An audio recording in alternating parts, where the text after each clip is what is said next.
is the man that And made some us of the all games believe. they I say us played, 'cause I was from South Africa. It's a similar story. We believe that anyone like could go on to the stand on a Aurora big game stage here. and lift a trophy. And while this Very guy might have interesting, fallen weird off in game, the this last one. few years, maybe there's some Tight question though. marks around him, he is still This the one, man so that much we- better. the professor, the one that we So all much better. appreciate. He took a step back. And this was just a fucking clusterfuck the whole fucking game. I was so fucking like surprised of the whole game when NFP did. Fallen in the close Hottu, range shotgun 30-10, style of opping. 37, It was one of the best a shows in mess. all of esports. When he If was on Wrinkle his didn't show game, up on first map when it was 13-10, I don't think they would have won that one. Like, at least that map. So. G2 to actually look inward and say to himself and the team, maybe I should lay this could have closed this one earlier, but they won. That's the most important thing. This one, unproven, untested rookie. That's a huge vote of confidence. I didn't see the VP game though, because if I'm not mistaken, that was on 6 days ago. What is it? Friday, so Saturday or something. I missed the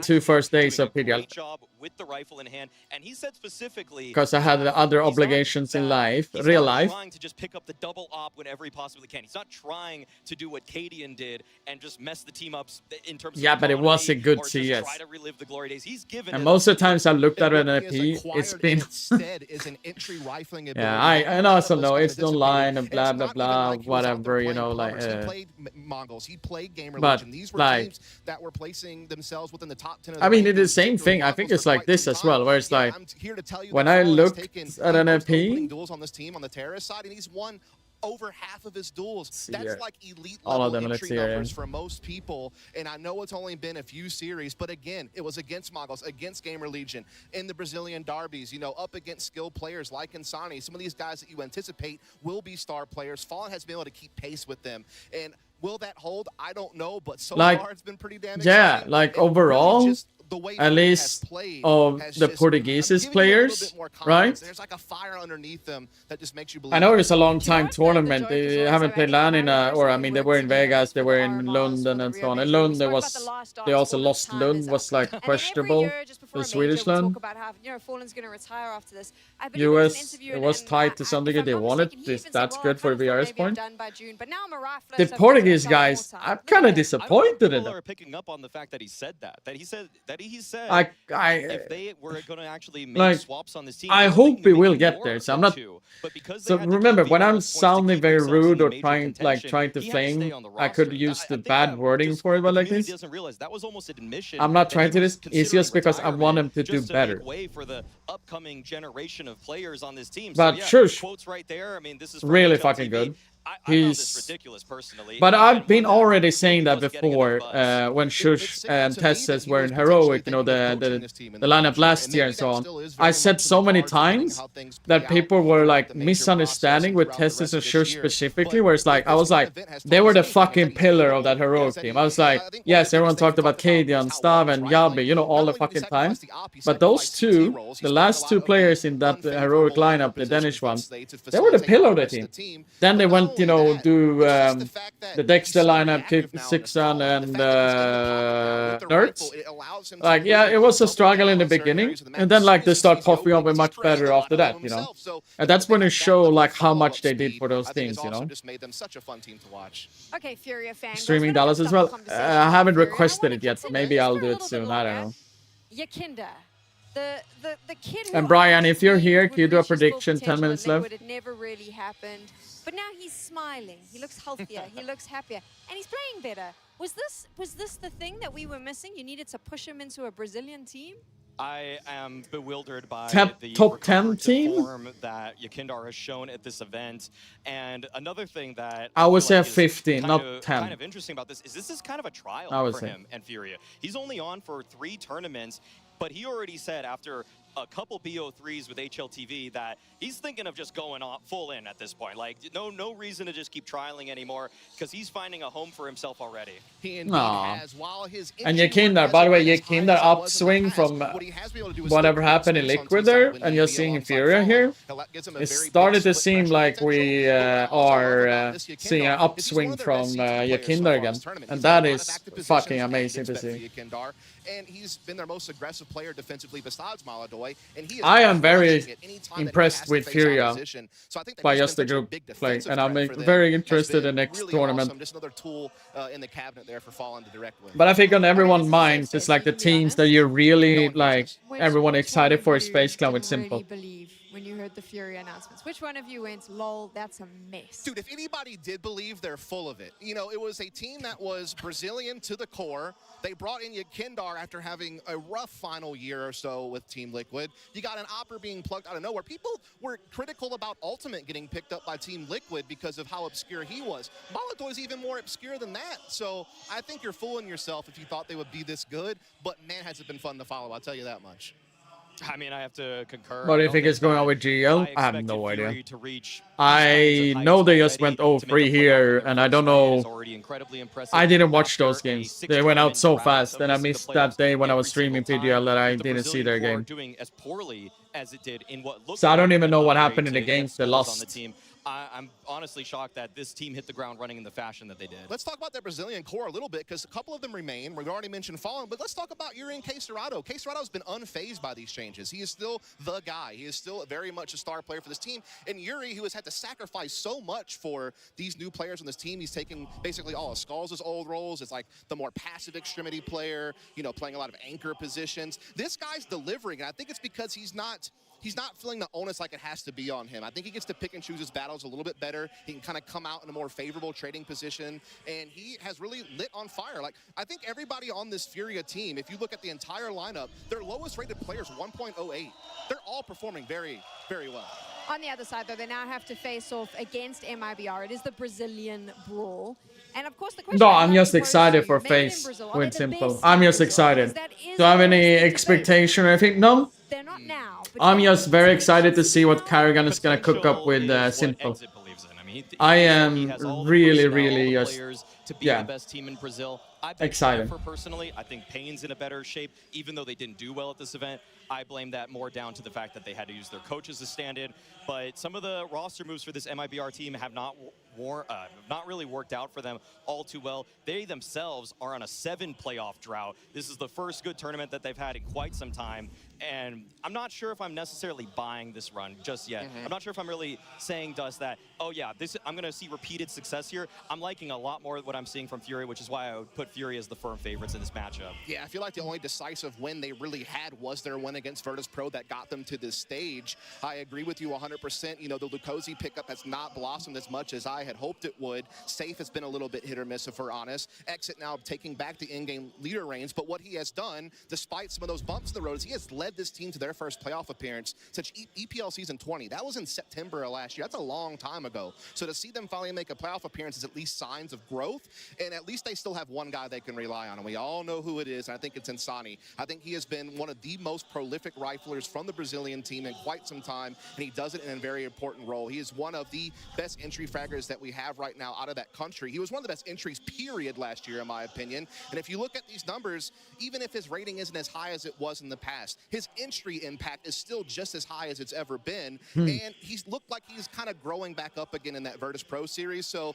this is the guy to watch out for Main Brazil if they want to beat Furia. Oh, well, okay, yeah, that's gonna be a little bit a long one. One of the losses that they faced. All right, so we do like this. Do you think that helps or hinders them now coming onto the stage, knowing possibly what to expect against that new lineup? I always think that the underdog. So, Fallen, OG, the GOAT himself, the professor, you know, everything. No need the interaction. Caserata is with Yuri is like the newer school. Now starting to be the old school to some degree, but they were the newer school of Brazilian CS. They came from Furia here as well. Then they've done a little changes, all of those things. But they're really good, both of them. Yuri has been like a little bit lackluster for a couple months. Now he started to finally show up again, so that's good. Made in Brazil, Safe played in Furia before. He was their main operator when they went like on a pretty decent run at the Made in Brazil. I don't know too much about most of them. Exit have been in like Made in Brazil. Like he's been in Made in Brazil for quite a while, if I'm not mistaken. And then he was in Shark. Yeah. So 2021 he joined Made in Brazil, for example. Bob said, where did he play before? He's from the Made in Brazil Academy. Okay. But then he went up to Made in Brazil. Okay. Insani also from yeah. But he joined in 2023, for example.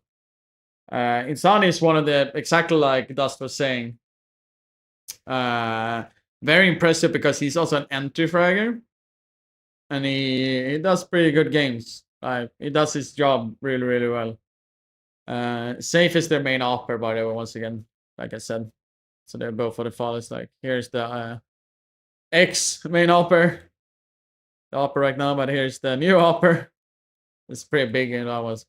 But Moldovi, I don't know too much about him because he's the newer guy, and also he's from where he comes from. Is it Kazakhstan? It is Kazakhstan, right? Yeah, Kazakhstan, yeah. I thought I was recognized that flag. Hasn't played too much in a lot of teams. It comes from like, you know, EU tier 2, tier 3 CS basically. I mean, he only joined Amcal in January, left in April instantly, and then now in Korea, so it's quite new in that way, basically. Fallen played with Colsera before, yes, with Colsera, Taco, FNX, and Fur, like the legendary lineup.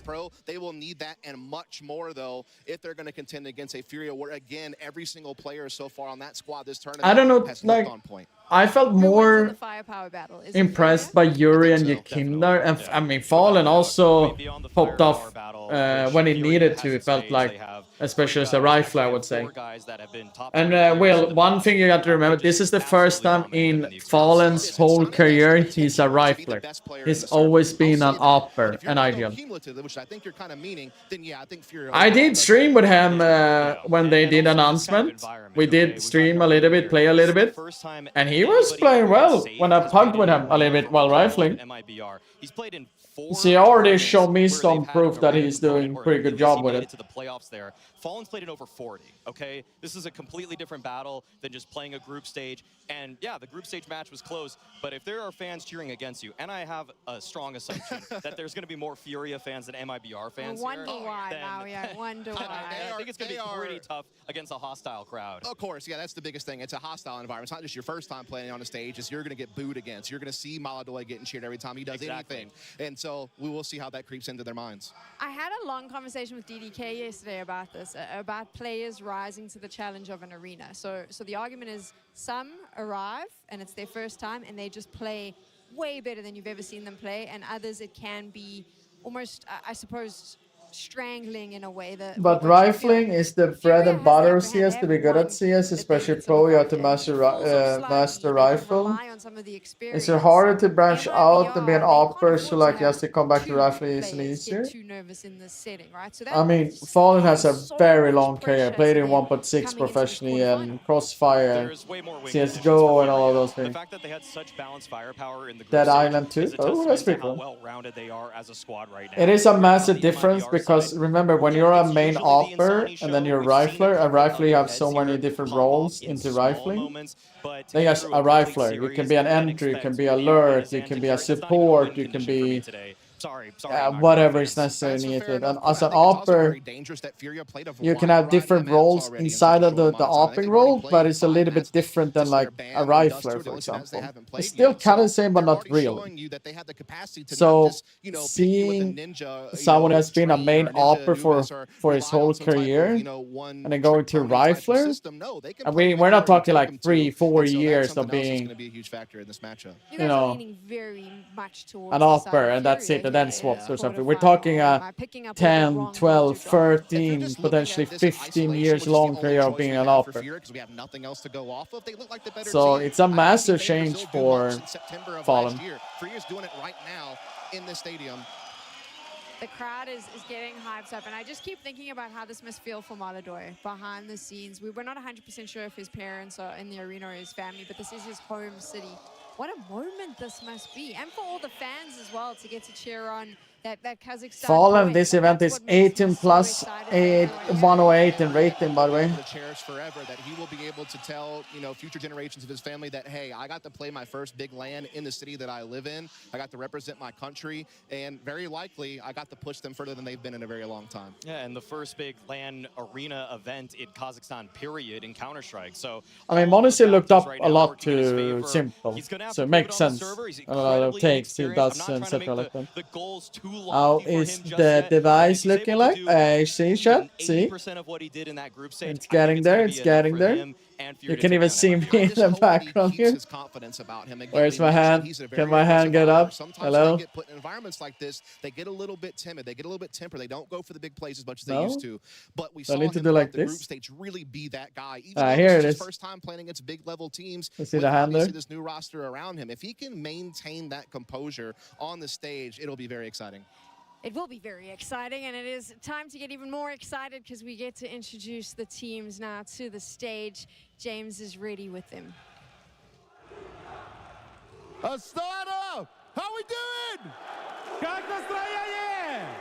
Yeah, it's a free printer. Well, they're already cheering their way for Furia, and that'll be our first team. I mean, taken to the simple stage. not in the It's pro now scene an and tier 1 English-speaking Furia with a is, fired-up Yakinda, you know, and a young Kazakh Orpa. something Holiday has else. come in with a It's chance weird, you know. to make his So it's always dreams nice to see that. become reality. He's already at his first ever S-tier event. and he's Chat, about to I'm gonna perform go in the be right back quarterfinal. for a little bit because This the game is is not what started. dreams are made of. This is what all young aspiring Be right back. Counter-Strike players fight for. Ну что, друзья, наконец-то Fix a Фурия little стала things in you. англоязычной, потому что в ней появились не только Don't worry, I'll be бразильцы. back if you Да, hear мы me. закончили 3-1 групповой этап, но сейчас кого это волнует на самом деле? Потому что самое главное — это молодой игрок, который представляет Казахстан. Человек, который впервые на лане в своей родной стране, в своем родном городе. Это именно то, о чем, мне кажется, мечтают все киберспортсмены во всем мире. Well, Furia has always been a Brazilian team, but I feel like today they're going to be a Kazakhstani team. So everyone, make some noise for Furia!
Well, the energy is great in here, and that might just put fear in their opponents. For MIBR, they fought incredibly hard to get here, beating VP in the end right by the wire to find themselves in this playoff spot. It's been 238 days for this organization since they've had a chance of playing in a playoffs, and for some of these players, they've never been on a big arena. It's a rematch, anything can happen, but they need to deal with what's going to happen on this stage. Невероятная энергетика, которая наверняка повлияет на соперников Фурии по этому четвертьфиналу. Им пришлось сыграть все 5 туров, и только в 5-м с трудом они смогли обыграть Virtus.pro и пройти в четвертьфинал и в стадию плей-офф. 238 дней понадобилось коллективу, чтобы попасть в плей-офф. Некоторые из игроков никогда не выходили на сцену, поэтому сегодня им придется играть не только против своих соперников, но еще и против своих нервов. Давайте посмотрим, как это у них получится. Ну а сейчас встречаем Мимор!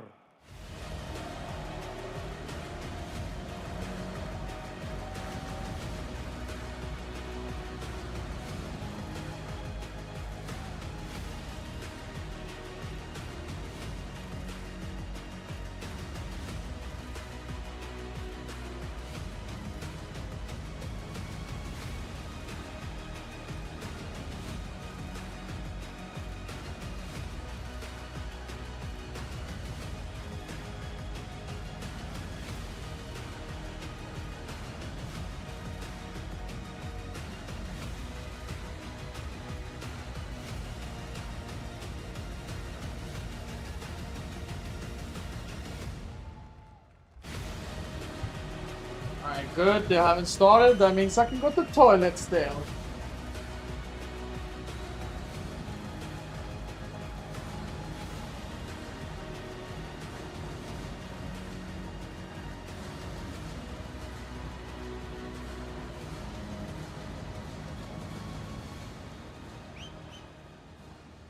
Our teams are on the stage. It's our third quarterfinal of the day.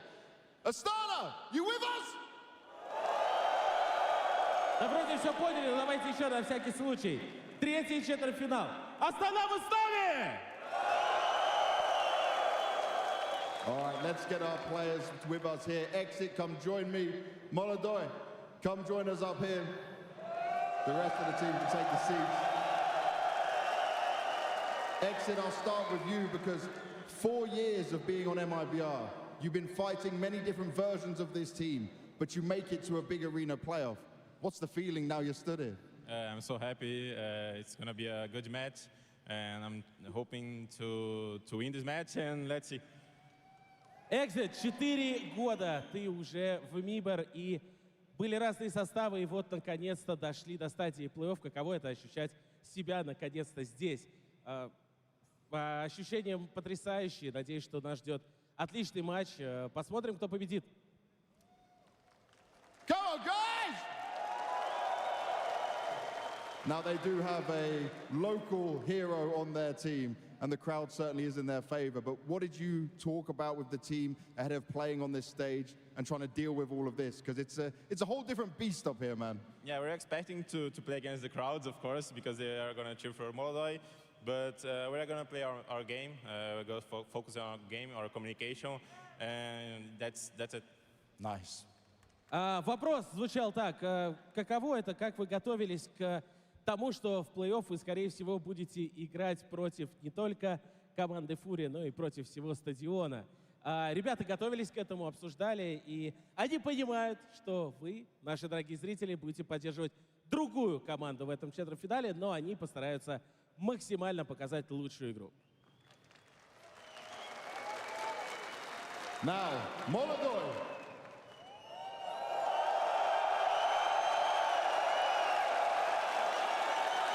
Your first event for Furia. Your first time on a big stage. Is this everything you dreamed of?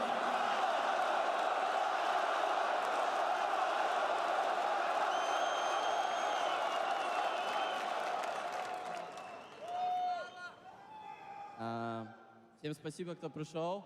Очень рад.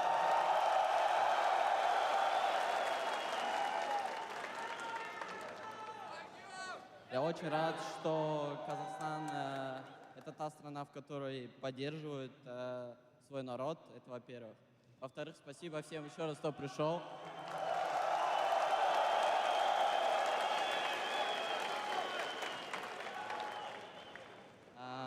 Я буду, наверное, надеяться, что в Казахстане будут еще турниры и буду в них участвовать.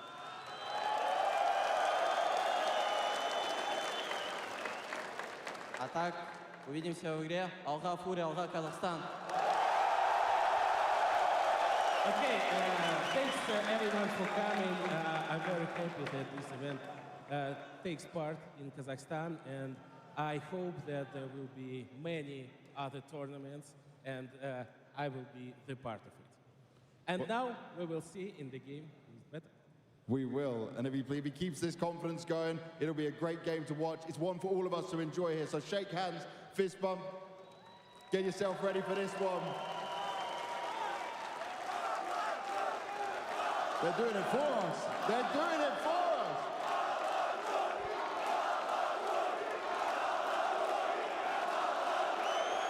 All right, I don't think we need to ask them who they're cheering for. Let's just get some real noise out of them. Astana, let me hear you!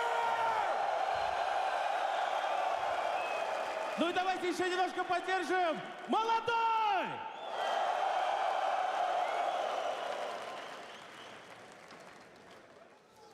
I mean, Molotov! wonder who the crowd is supporting, boys. Off topic as well, you didn't get a Toilet chance to see cam it, 'cause well. they actually Yeah, played you don't want to MIBR's see sneaky that. game is mad fire. Have a little look-see if you can see. I got to see their shoes right up close. I'm impressed. I'm also impressed that Maladoy just grabs the mic and talks to this stadium full of people that he has never in his life seen like this before. That's even some confidence outside the server. I like to see it. He's the main character today, that's for sure. Indeed he is. Main Will character. be about him. And now For I'm going to sure. pose a question to you.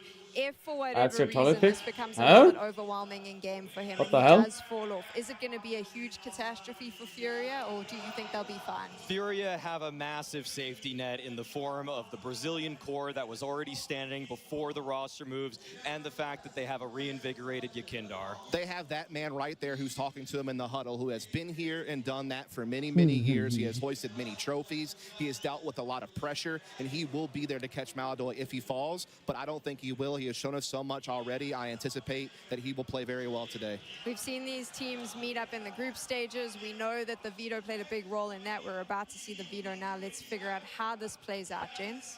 I'm wondering if they're going to go for the train pick again. Oh, I'm they're crying. learn their lesson and go Molotov is straight gonna to pop up. Anubis Ah, and you never know. Another's gonna come in. Brazil should do, and they Finally a nuke again! I am happy. Train? Okay, all right. Yep. Well, yeah, Furia busting out the train, and for Decider here, I think Furia are just trying to move away from Anubis. I think, okay, so they go for the ban there. If MIBR on this one, they ban out the Inferno. Mirage. I'm a Oh, okay. I mean, it's okay. It's okay. I understand it. The only other map that they have a decent record on lately has been Mirage. So all in all, I'm a little surprised that, I guess I'm surprised in some ways MIBR don't seize the opportunity to pick Anubis here, but to me, this is pretty good for Furia. Yeah, Nuke is a weird one for me because Made in Brazil has actually kind of struggled on Nuke this year. Most of their losses are blowouts. They have a negative win rate on it. They've beaten an older version of Furia in the past on this map, but this is a much different team they're facing today. Meanwhile, Furia, we've only seen them play Nuke once, and it was a win against Gamer Legion, and a pretty solid one at that. So that's what we're dealing with when we open the series up. When they faced off in the group stages on Anubis, it was 13-11 in favor to MIBR, but do you think maybe they weren't that comfortable with that victory, thinking to change it? Right after that game finished, Safe said in the exit interview that Anubis CT side is the hardest half of Counter-Strike right now. So they don't want to start a whole playoff arena matchup by playing on what is supposed to be the hardest. They can dictate the pace a little bit more with a variety of outside plays. It's going to be up to some of their individuals to try to sneak around the smoke walls that they create, and they can dictate a bit more of their own fate, that is, on Nuke. Yeah, I'm curious to see how this kicks off. I mean, again, Insani, I think on this opening T side has to have impact immediately as their main yard player and entryman. He'll be going against Yakindar, who is going to be tested now. I mean, he's played great defensively so far, but Insani is that guy, and we'll see if he's able to do it here. And also, I'm glad we're going to get to see Maladoy hopefully get to pick and choose his battles with the op on the CT side to kick off this match. I hope I see that same aggression I've seen from him all group stage long, so we can just kind of get his feet wet and kind of settle into this game. Do you think it will be a very aggressive nuke? Oh, yeah. Need more ancient. with these two teams, it absolutely has. Need more ancient. Besides fast so far this tournament, especially on Nuke, they were rushing everything. So I'm ready to see some high octane Counter-Strike. It's going to be fireworks. It's going to be fireworks, and bringing you some more fireworks, it's Anders and DDK. And there's NDDK. It's been a while. We're finally in the arena once again. Dan, how are you feeling on this fine day? I'm feeling fantastic. I love how pumped the crowd is. I'm pumped. Oh, yeah. And I can't. Maladoy looked extremely composed, and I'm kind of suspicious, but I'm here for it. Yeah, that is a hard thing to do, to like talk to a whole arena like this, but he just seemed like there was nothing. I'm really excited for Need this more game. I dust think it's gonna be too. super sick. A lot of weight on Asani. The desk already talked about it, but I mean, I don't think it's not wrong. It is going to be on him a lot of the time if they want to shock this and upset Furia. All right, let's We're go. going to head into it right now. No delays, ladies and gentlemen. It's going to be Furia versus MIBR. We're starting on Nuke here for the best of three with Furia on that CT side, MIBR on the T side. No, I removed that They're already pimple. off to the races with not a lot of utility on That's the other why. side. A couple of smokes here. No diffuse kit in play, though. No, and already we can see... Inferno's gonna start to grow on me, action so I outside, don't know. and it was a tentative maneuver there from MIBR, but now they've been spotted. Slowly creeping forwards as Maladoy gives the position here. So MIBR winning some space on the yard, but Maladoy keeping that communication up for his team. Oh, but Luke Kowsey's going to find him. It's a very strong start. Don't even have to be in a hurry. There's so much time left in the round right now. There's Lucauzi making a deep run. He has actually not reloaded the Glock yet. His team are walking downstairs with the bomb at the moment, so he just has to live. If he survives up here, then any rotation down to the B bomb side is going to be very nearly impossible. They're in so much trouble right now. The only thing that could go wrong now is if MIBR want to go up the vent with the bomb. If they want to change their mind from B to A, that actually would be a disastrous call at the moment, because you could tell right now that Furia are hoping for that eventuality. They're just waiting for it at the moment, but he deleted it safe. What an absolutely crazy to begin with. Fallen hits one, and the bomb is going to be escaping, so they are trying to get back up now. I said it before the game started. I've been very impressed with you, Kindar. And fallen. With the USB, oh, it's 1 HP. 10 bullets here and 25 seconds to get that bomb and get it planted. That's the only win at this point. Just get the money. 1 HP for Breno in his last act before death. Picking up the bomb plant for his team. Dooley's in hand. It's just a matter of time. Wait, Kindar didn't even go out? Really well done indeed there for Furia to kick things off, get that CT economy started. But indeed, with Breno securing the bomb eating plant, Pixel too. It's on the T side, so that makes the second round highly contested with the buy that will be available for MIBR.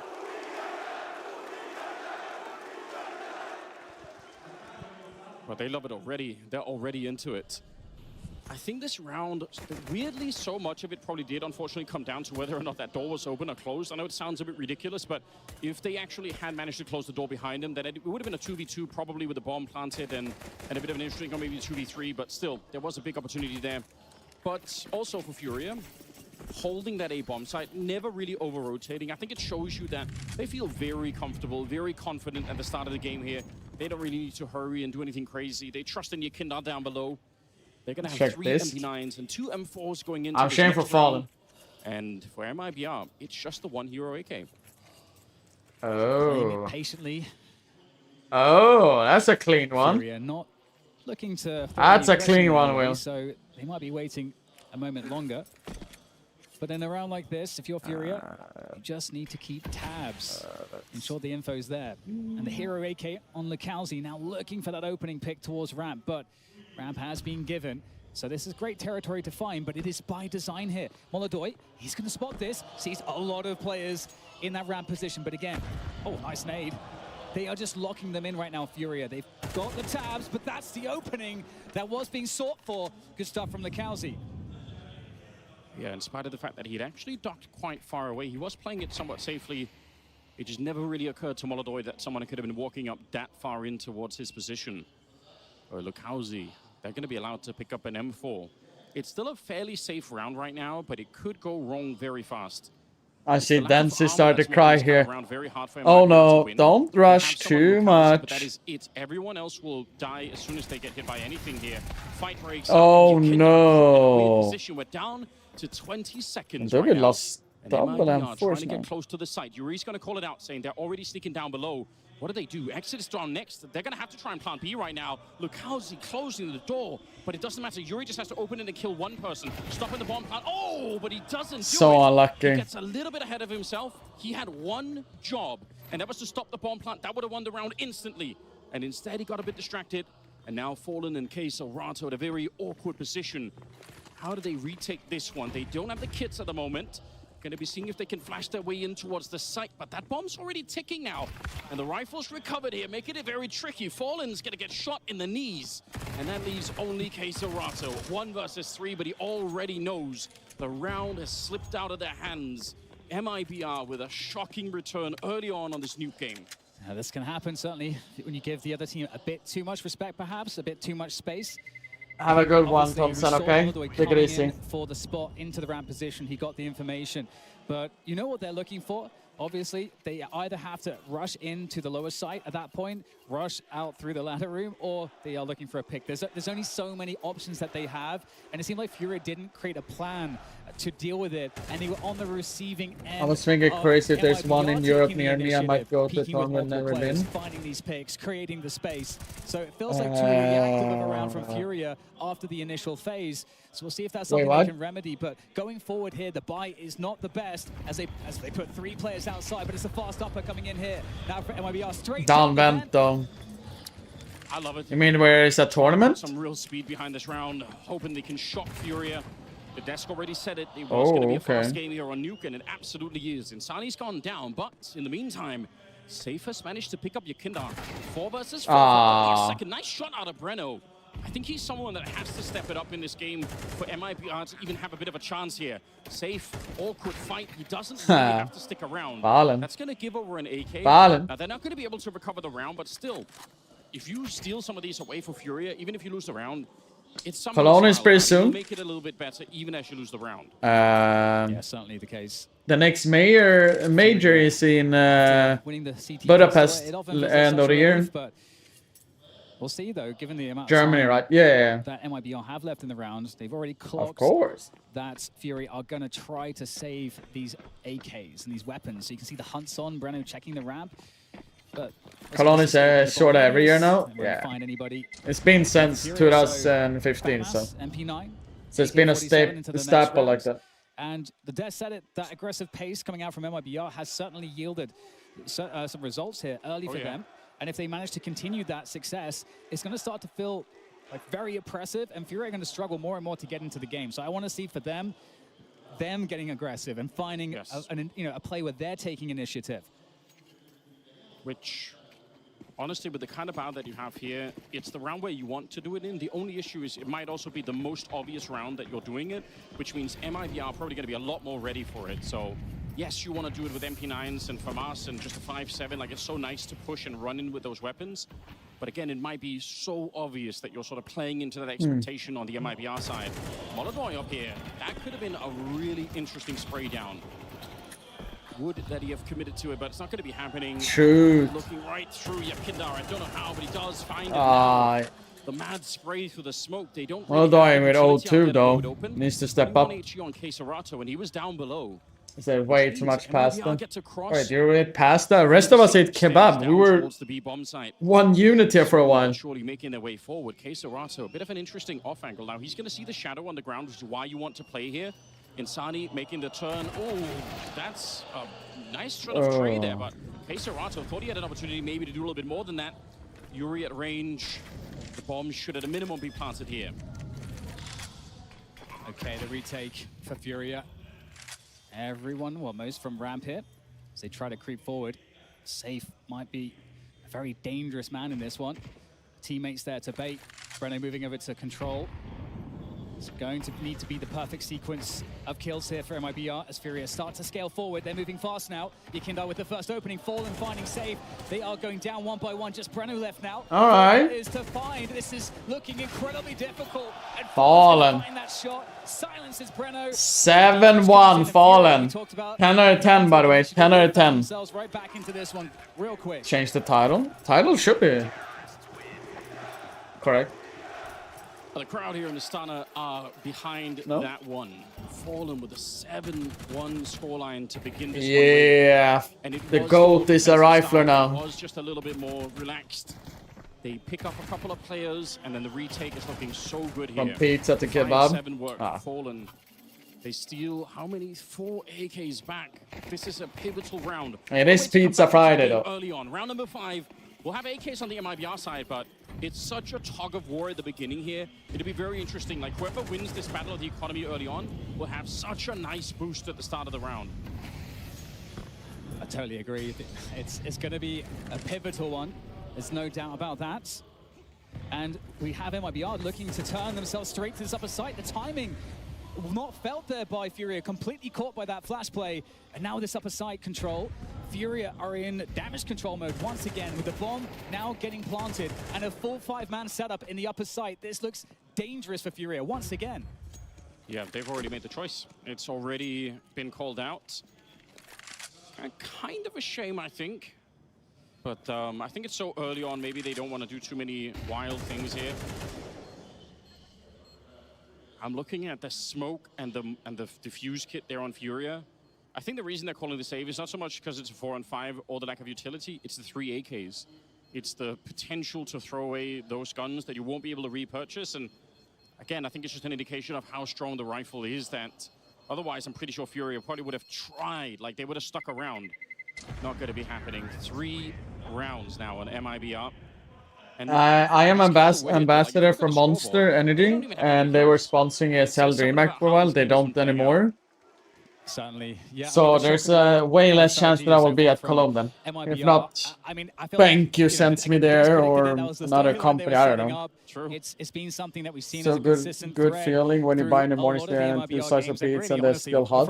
They're still hot? It's a Brazilian team, What Anders. the What hell? else should you expect? By unrelenting aggression, and that is what we're seeing, and it's so successful. The problem here for Furia is that you have MIBR able to play in their element, playing comfortably, able to just have the pace when they want it, and you don't want to have MIBR in a position when they're playing from such comfort. So it's going to be hard to be disruptive on the CT side, but Furia will have to find a way to slow things down and stop getting caught off guard by some of these aggressions.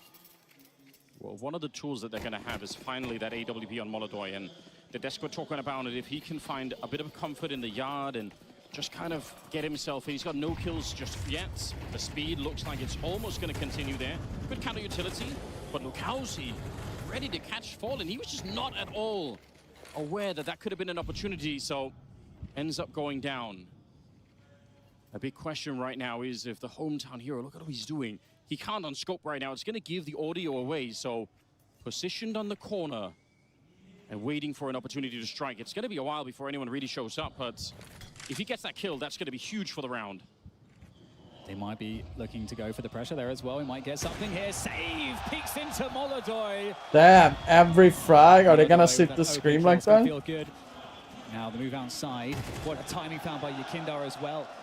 Well, we talked about the disruptiveness that was required from Furia. They're finding it, but MIBR, they're reacting. They've got to get super active here, and that creep into the upper site is exactly what the doctor ordered. Still a 3 versus 4 for them, though, so it's not going to get any easier. No, it won't, but they actually have another. There's a third Molotov up to the high ground. There's only two, actually going to be a third person here. Yeah, they can't really all retake from the high ground position. Surely at some point, someone's going to have to go mini as well. It looks like that'll be Yakindar trying to set that up for his team. Taking a bit of a battle against Breno. Here comes the flashbang to set it up. Molodoi assisting his team. One flash is good, the other one clocks straight on exit. He can't see a thing. Cooper stomped in the bomb site. Breno and Lucauzi trying to hold on for just a second longer. That bomb is almost ticked. They're so close, but Molodoi from the high ground, he shuts it down. And that's there you go, the Kazakhstani player has arrived on the server. But they get to keep the AWP. And you know, Anders, I looked up how to say let's go. So I could say let's go Molodoi in Kazakh. But then I heard him talking Russian on stage. I'm going to have to just say both, I guess. Because I still know the Russian one, which is Harasho Molodoi. But in Kazakh, it's Ketek. Yeah, all right. Let's go Molodoi. I appreciate the fact that you're assimilating into like the local culture, Dan. I like that. You haven't seen anything yet. All right. We've got some stuff hidden for us. I'm excited. Yeah, we have some surprises. But 3-3 is the score, and this one is going blow for blow, and you love to see it. A lot of the analysts were saying this match might be a banger, and we've absolutely got it so far. As once again, the outside play is coming quite fast-paced here from Insanity. My goodness. Straight down into Mini with a headshot. Fallen responds just as quickly, turning. No. Trying to find Breno, but once again, MIBR all over this upper site. Yuri with a great performance there. He will die now, though. To try to save the day. Nice! But the hometown hero, Molodoi, steps up again to deliver the final blow in the round to secure it there for Furia. He has been given some great cinematic kills that really make a difference in the round. Obviously, in terms of the flicks or whatever, they're not necessarily the most impressive right now, but he is getting some of the finishing touches on these rounds. It's a nice arena, though. Like we said, there's going to be some pressure on him, so I think finding some of these rounds early on that's going to be making a big difference. And also now Furia. From the beginning of the first game till now, like the more and more the crowd, like more people gets there, it gets much better. Oh, I really like this on Yakindar. Yakindar knows it. And if there's something that he loves, it is aggression. It is something that he just enjoys a lot. So not surprised to see him out here ready if anyone missteps. Pretty deep grenade on top of the silo there. Molodoi searching. Dust mentioned on the desk that this would be a great side for Molodoi to find his footing in this quarter-final on stage. An inaugural performance on stage, so far looking good. Fallen is here. Things outside. And Furia just on the cleanup mission at the moment, farming those kills. MIBR just a few Glocks. I mean, there's the Hero Deagle at this point, but they are not finding much success. It's the P250, in fact, but Molodoy, one more. every single kill, get used to hearing There you go. because Molodoy is here.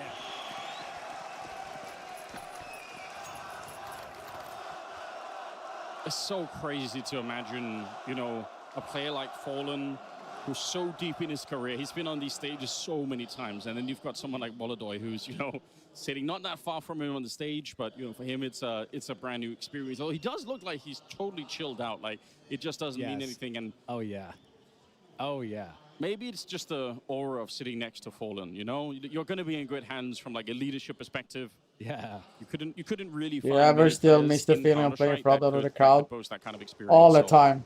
100%. And It's so because it's an amazing feeling, you seems know. to be behind Furia for this game too. So the fact that just on the rankings, it's a you look at these teams super and they are amazing literally feeling. next to each other on the world rankings. Yet I saw the HLTV vote earlier, and it's like 82% favor for Furia. So just everything is behind them at this point, and they finally found their way out of that rut where they were on the receiving end of that aggression. They've slowed it down, found a 5-3 advantage going into this next gun round. Interesting moment, no? Playing a bit of a mix early on, but it will turn into more of an outside Oh, kind of pressure he's getting moment. punished now. Breno, is he aware? Oh, that smoke. Oh, that mullet, the HE, it goes a little bit too shallow. Flashed on through Yuri. He's got to be careful. Oh! Yuri! Every single time. Yuri! My man. Outside now, MIBR trying to find value there, but Yakindar's waiting. Keserato also with the nade to blow open some vision for Yakindar. And these are AKs, just 3 left now as they creep silently. Spam. Furia have all the information to know what's up. They got fallen down. Oh, he went into. Oh no! See exactly what's happening. If there is to be Oh, a this is cross down, scary. MIBR making their They way baiting. on the outside. So Lucalzi here is just gonna present I hope I reason am. to rotate for Furia's defense. Better. But this is the real play, Anders. Oh, Keserato's looking heaven though. Or stands on See heaven. how much he's sold it. There are 2 people downstairs. So actually, it's not bad, right? He's at least managed to split up the defense a little bit. Unfortunately for them, Keserato was, oh, never mind. He's looked the wrong way. That was his only job here. Oh. It's going to be down as well. It's Exit finding 2 out of the 3 kills that he has in the game in this 1 round so far. Fallen and Yuri. How tempted would you One be of the to try best and go there. for That's this kind of one? nice. There is some money in the bank for Furia. Velo. If they go for it and they lose it, it's not the end of the world, but they are quite far away. Tropical mango. To get back into the Very bomb nice. site here, is it even slightly doable? I think Lucalzi's position is almost an automatic win here. How would Fallen even think to check this? He's so far away from the site, Lucalzi, and they are slowly walking it away now, realizing there are no easy kills. We're getting nothing for free in this one. Flash comes in for it as well, and Yuri, he's going to get jumped on He's from dead. one side or the other. So Lucalzi takes him out. Fallen going to save the M4A1, or at least attempt it. So huge round, I think, for MIBR. It's really important that they pick this one up. Yeah, I mean, amazing call as well to just try to suggest the lower play. I think it certainly opened up some space outside, allowed that creep into heaven. And with that, that was a key moment where we finally start to Mine is only 6. Some kind of a pull away, right? Furia into the lead. Also, in other news, shut the renew. Some kind of feel good factor, but MIBR, I love how they are finding plays like that in the mid round. So again, It's taking shape. It's taking shape. Super exciting so far. We'll see what both teams are able to do here. Both teams on a bye, and the money is certainly not good for the CT. So MIBR, this is the chance to really switch up that momentum in their favor. Smoke's going up. Oh, Insani pushing even on top of them. He finds Yakindar through at the edge of the unbreakable box. And the other 4 already headed this side. We'll see how much of a tell it is. Molodoy is down below. If he gets... Oh, and he misses the shot. It's a bit of a wider swing than Molodoy was expecting. Insani doing great work. He takes down Fallen. Like the desk said, a lot of it is going to come down to whether or not Insani can find those kills. Oh, damn. Absolutely can in this one. 3 to 7 Damn. and they are That went all fast. just so deadly accurate. Yeah, really looking to brawl this MIBR team. Again, not a surprise, but it's great to see them finding their headshots here on the stage. Again, on their side of the stage, if you compare to Fallen's side of the stage, definitely a lot less experience in this kind of an atmosphere. In some teams, when the crowd is against them, sometimes that is a bit of a nerf on your team. But yeah. MIBR, they so far seem highly composed as we're 5-5, and this is a round for the taking for MIBR. Just a bunch of USPs and a single deagle on who else but Molodoi. Give them a chance. Waterfall smoke sets up there. Deagle already been discovered out here, and yeah, they're going to wait it out. I mean, there's another kind of pressure here, I think, for MIBR, which is the fact that you're up against Fallen. You know, so like, they call him the godfather of Brazilian Counter-Strike. So, you know, I'm sure for MIBR, you're going to have a sense that, like, he knows so much. You've probably played against him so much in the region yourself. There's all that going on at the back of your mind. So hopefully they can get rid of all of that and just focus on playing the game that's in front of them. But it's very, very easy to get distracted when the pressure is really on. Hiko, are you kidding me? Versus the new. Yeah. It's an interesting rite of passage in a way. Of course, if they're able to win, but you know, he's not going to make it easy. you gotta come into the server hitting hard to take that chance at the trophy away from Fallen. I mean, there was a real discussion for at one point, you probably remember it too, where people were saying like, well, you know, past 28 or something, you should probably stop playing Counter-Strike because you're going to be told to play anyway. We have a lot of players now that are showing that you don't really have to. Like, you can stay playing for a longer time, which is kind of exciting. He's also playing pretty well individually, right? 9-6 on Fallen at the moment. But as it always does, it's going to return to the money here for Furia. Round number 12, limited utility, Fallen with the MP9. See if they can tie up the game and make it 6-6. I think either way, it's still a very open kind of dynamic here, but it would feel a lot better for Fury if they can get one more round on the board. Yeah, and we have Molodoi playing more of that normal rotation position between ramp and outside. Fallen trying to anchor the upper side with that MP9. Too old. That Kids, yeah. Kindar. It It's does always the feel kids. like MIBR, as we approach this 1 minute mark, the clock does become a pressure. And you can see Furia also trying to figure out this pace difference is a bit odd. We haven't seen MIBR play this slow.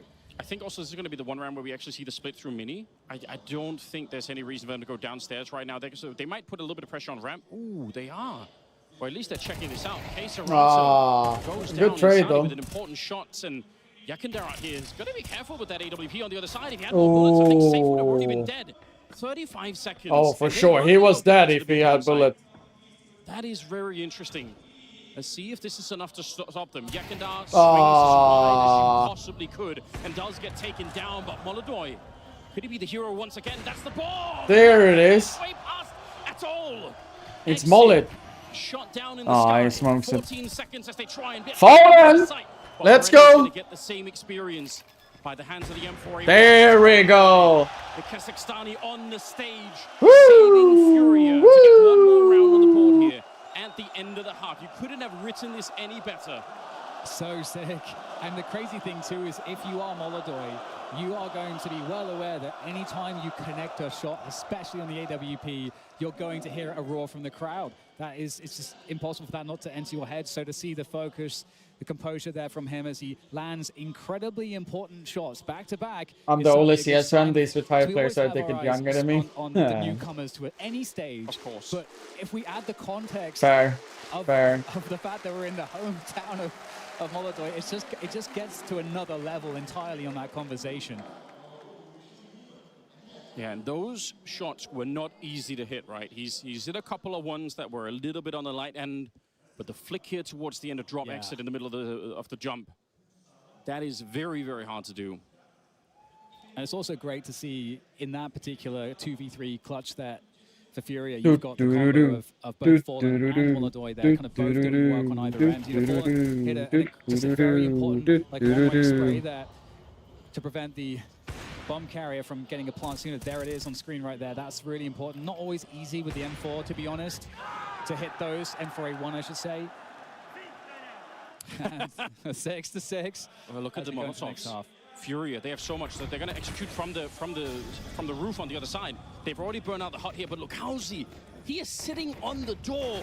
It's an absolute rat position, and he does get taken down. Fallen runs and looks straight up into the sky and shuts. There you go. Good trade. Good trade. Go for the quick flank here, but the bomb at a minimum should be planted. Fallen with the Molotov up on the high ground. There we go. And a Molly. The lane Molly. Blood spatter on the wall. There we go. Testimony. We don't even need CSI. We can see it for ourselves. He died before he even touched the ground. Exits. So 1 versus 4. This round is already won by Furia. They're hunting him down, looking for There the we kills. go. Not going to take any hostages in this one. Oh yeah, that's a very solid start. 7-6, but in the previous half again we saw Furia picking up that initial pistol only to lose the following round. MIBR, they're gonna have to show some stuff. I don't know how that's a headshot, by the way. You are literally underneath your opponent. Someone explain to me the physics of that. We don't need to. Just accept that it happened. Great use Exactly. of the Molotovs in this round. So the first Molotov up on the hut and the second one up on the high ground. It's just 2 grenades, but it does make it a lot easier to clear the bomb site, and in this case also force the early aggression for the CTs. Oh, they did a wall. Oh, the 4-man stack, I love it. The multiple levels. There's levels to this. Quite literally, as we have 4 players here from IBR trying to snipe, but I mean, what are you going to do? This is the smoke. There's really not much you can do. This strat, by the way, goes all the way back to 1.6. Like, it's so old that people try to do this, which is kind of funny to think about. Oh. Whoa. Hang on. Got some friendly fire there. Shooting the godfather of Brazilian Counter-Strike in the head. Yeah, maybe that's how you keep him away. Has Dancy answered on my message, by the way? Got to get on every once in a while. Just wake up the old man. Yeah. We'll know how much the crowd truly adores Molodoi based on how loud it is when he gets eco kills. No. that's a good barometer, you know. Like, too bad. Literally anything. What if that works and he just does it for the cheers? He's like, yes. Oh yeah. He's like, they gave him too much power. Hopefully not. I feel like he's in control right now. Yeah, and this is honestly one of those games too where, you know, it's not like it's an easy, straightforward situation and you're missing some shots for your team. Oh. You're having to hit key shots. It is punch for punch. Oh, trying to get some exits here.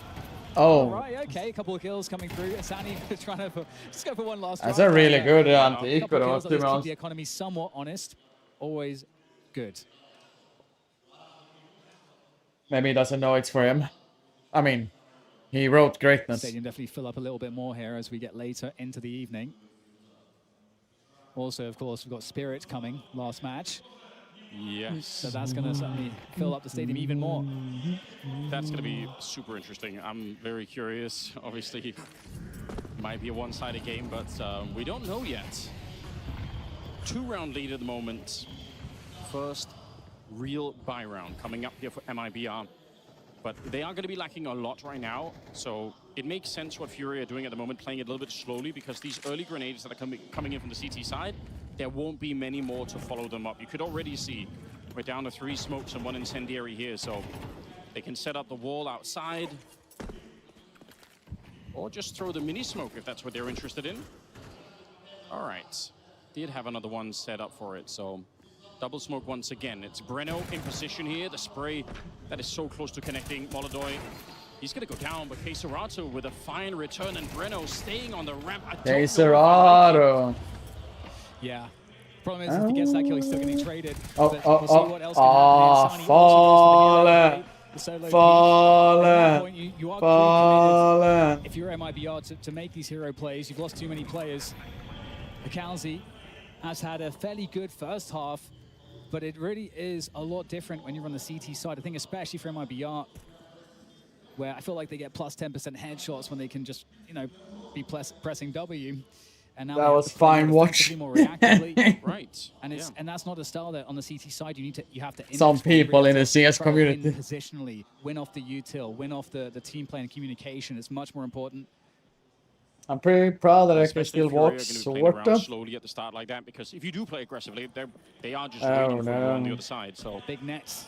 Yeah. Bye bye, Keiserato. Yes, trap. Very well played so far. It's 9-6. It's another problem here that they're running into, which obviously in the first half there was all that back and forth that kind of kept Furia economically in the game, even if it was a bit scrappy. But this is for MIBR. They're not getting a lot of kills right now. Sure, they're saving a couple of rifles here, but it's on the weapons and utility I front. mean, they're maybe it's the falling new behind a lot more. feature Tactical time I've been in called for CS. MIBR. You can Though, again, try even if to we would smell love to out see your something enemies, like a you line know. crunch or whatever, doing it after a tactical timeout is just so risky, because it is the most obvious thing that you could do. Yeah, and I mean, it's also so difficult on the CT side of Nuke too to find stuff that's creative. I think, you know, if you're Furia, you kind of understand what the best options look like, and there's a lot of ways that you can easily, like you were saying, even just by playing slow, kind of account for some of that. I think right now one of the more popular ways to do it is actually to try and play Tactical sniffing, exactly. And just kind of get up there really early on, because then you are a little bit more aggressive, but not so aggressive that you're sort of all in. But we'll see what they do. Smell update. I've seen that boost happen quite a bit in the last couple of weeks. I thought you guys were already smelling the farting I do all the time. We're going to be seeing a bit of a slower style from them here. It's Queserato. They blow open the door. They sit and wait. And so far, no boost happening on that CT side at the moment. They are playing quite heavy in the yard, though. So if there was going to be a fight out there, then you know, it's possible that they could trade their way through just by having so many people ready to battle. Nice smokes. Will this force a play? Might see a timing from RBR. They do need to find a timing. Oh, he's so dead. Speaking of taking risks, he's going to walk through the smoke into two of the only rifles on the squad here for MIBR. That's an AK to be collected safely. And so now you might start to have potential problems. Furia speeding up a little bit towards ramp. They're going to bring the bomb as well. Yeah, taking risks. AK's just now been picked up, and it's on Insani. That's a bad look. Nice think on the Fallen. They're not really sure what to do yet. You can see the mid-rounding here for Furia, because they could have had ramp. They could have been down below already if they really wanted to, but they are trying to use all the seconds in the round to make MIBR, you force them into a bit of a mistake where they over-rotate somewhere. And I can see MIBR actually calling a freeze on their own, which is a really good idea right now. Fallen should lose this fight. Oh, how is he alive here? Yuri with the trade, that's great work. Lukowski all the way in the back end. Yuri's got no fear whatsoever. The AK to defeat Lukowski and Insani. He couldn't escape. He knew he had to try and get out Breno. He's going to get stopped by Molodoi, getting another finishing kill here. That's there you go. Close round, but the mid-rounding all the way into the late round here. Really think no one was going to be there? Perfect for Fallen. Yeah, and that's, again, I think we do go back to that Fallen factor. I think that's again, fair. Got so much experience, and in those moments when it's high pressure, if your in-game leader is communicating to the team in a confident, calm manner, then that's not going to set anybody else off. But if there is like a pause where, oh my god, something's going wrong kind of vibe you're getting from your IGL, then things will fall apart. So we know that's not going to happen with Fallen as we go back into another buy round here. AWP on safe this time. Smokes in the yard and fire on the roof here. A safe goes down to Yekindar. It's a fantastic opening. Makes it a very fast double. His position is known. He's going to have to fight right now. He can't even reload at the moment. He does get one. He didn't die? USP, and he's lost in the He's still alive? They know he's in here somewhere, but he's actually still alive. Just 7 health left. They've traded places somehow, and Insani got to get a couple of kills, or at least one in there too. Yuri and Molodoi. Is this round even recoverable? I don't know how Lukowski brought this one back. He should have been traded, and finally that will happen. Yuri able to land a headshot, and Molodoi faking it once. Not sure if there's someone that's going to jump in, because Yuri can't really stop them. If they go for it, it's not a great position for Yuri to be in. He can't reload. He's only got 6 bullets. That's the cover for the bomb. Only 6 bullets as they go for Molodoi. Molodoi takes down Breno, but now it's down to Yuri. This can't be a problem. Insani makes it a fast one. My goodness, Anders, how did Lukowski live? I feel like that's like a 1% situation that just happened in front of our eyes. Especially because he was getting flanked at the same time. Yeah. He was going to get sideswiped, and then he pulls out the USP, goes to hide in the smoke, and even if he dies later in the round, it's so much better. It puts so much pressure. That would have been otherwise probably a 2-on-2 where they get a bomb planted very early in the 2v2. But they just can't do that because they really don't know where he is. How crazy is this? Unreal. And after those 2 fast entries, I think I am. Those were phenomenal. I feel like with the pace of that, you usually absolutely have Furia winning that round. Also, do you know how to fix face to restart my PC every time and a few rounds in? No idea. If you're on the T side, I think there's a completely different issue than that, to be honest. They know that he's there, Yuri. So Insani just understanding how those 1v1s play out, and then Yuri would have to be aggressive, basically. Gotta find your timings. And this has been a very interesting game of Nuke so far.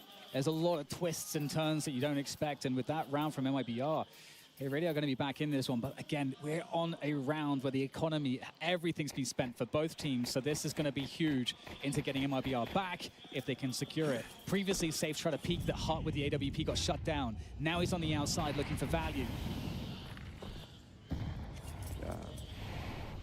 Early indications of one of those 4-1 splits with Yakindar playing out here, which obviously is very much in his nature. He overplayed his hand a bit earlier walking through the smoke, but he's still such a great piece to have to be able to play these kind of positions. And then we'll see what the other 4 do. Those B splits with a ramp are really cool, and especially when you've got the kind of capability tactically that Fury's already shown, which is you take ramp, but you actually... I've been doing pretty well, Skippy. You end up going heaven How on are you hell, you end doing? up going back to the A-bomb site. Like, there are so many ways to fake I that am out once you push the CTs back. Right now, MIBR on that tough spot on CT Just side. eager to We don't know how many watch the people are outside. games and have a good There's one, only basically. and there is a rotation that MIBR But other than that, yeah, pretty good. because they just don't know. They've got to But try if I to was a cover pro everything, tournament, so I would fuck defense around and elsewhere we'd will like get to a piece little it back bit up for next weaker. person. So now it's on Furia to find out how do we exploit this weakness. But looking at them as a whole right now, they're playing this round very slow, a very slow pace. 40 seconds on the clock, Anders, now. Yeah, it's going to be another execute from the roof. Fallen's already got the Molotov primed. So he's going to be burning out the hut position with the first one. This is for the hut. You can throw some that actually land up on the rafters, but I don't know how many they have on the roof. We'll figure it out in a second. Oh. Catching Breno, trying to lurk. They shouldn't have been cancelled, huh? Time already. We're down to 20 seconds. Another Molotov rains in, puts pressure on exit. 19 seconds. He will get one more headshot, and Insani Go down, vent. very close. No. Here. They catch Fallen, then take him down. 10 seconds for Molodoy to try and see if he could drop safe on the other side. He's got 7 seconds here. The bomb. No time. Oh, he's trying to fake it out. He's hoping he's going to peek. The round has run out here. He was banking it all on the idea that the footsteps would have been enough to get safe into a bit of a peak, but that is not going to be the case. It will be another round for the CT side, but that is as close as it can get. I really thought with the entry To win there, the Spear rematch. Yeah, and I love that what we saw there from MIBR. I mean, everyone can always win, right? Depending on if it's a good or a bad day, right? It is CS in that way. Tier 2 and Tier 1 is pretty close to each other. I would say I would just be more happy if NIP took a map, I would say, more than anything. And we talked about how important that round was, but El Molodoy saved. That's how I would say it. Has an AK, so this is a lot of potential. Been watching the round matches since 7 a.m. Furia. Yes. Molodoy Same here, man. is in lobby right now with that orb. Nobody has any money in the server right now. They're just all broke at the moment. So another pivotal round. We've had so many of them where the entire economy of one or the other team is going to hinge on this now. Molodoy is going to be holding the ramp while the rest are pushing down. So another 4-1 split, but this is the inverse of the one that we saw in the previous round.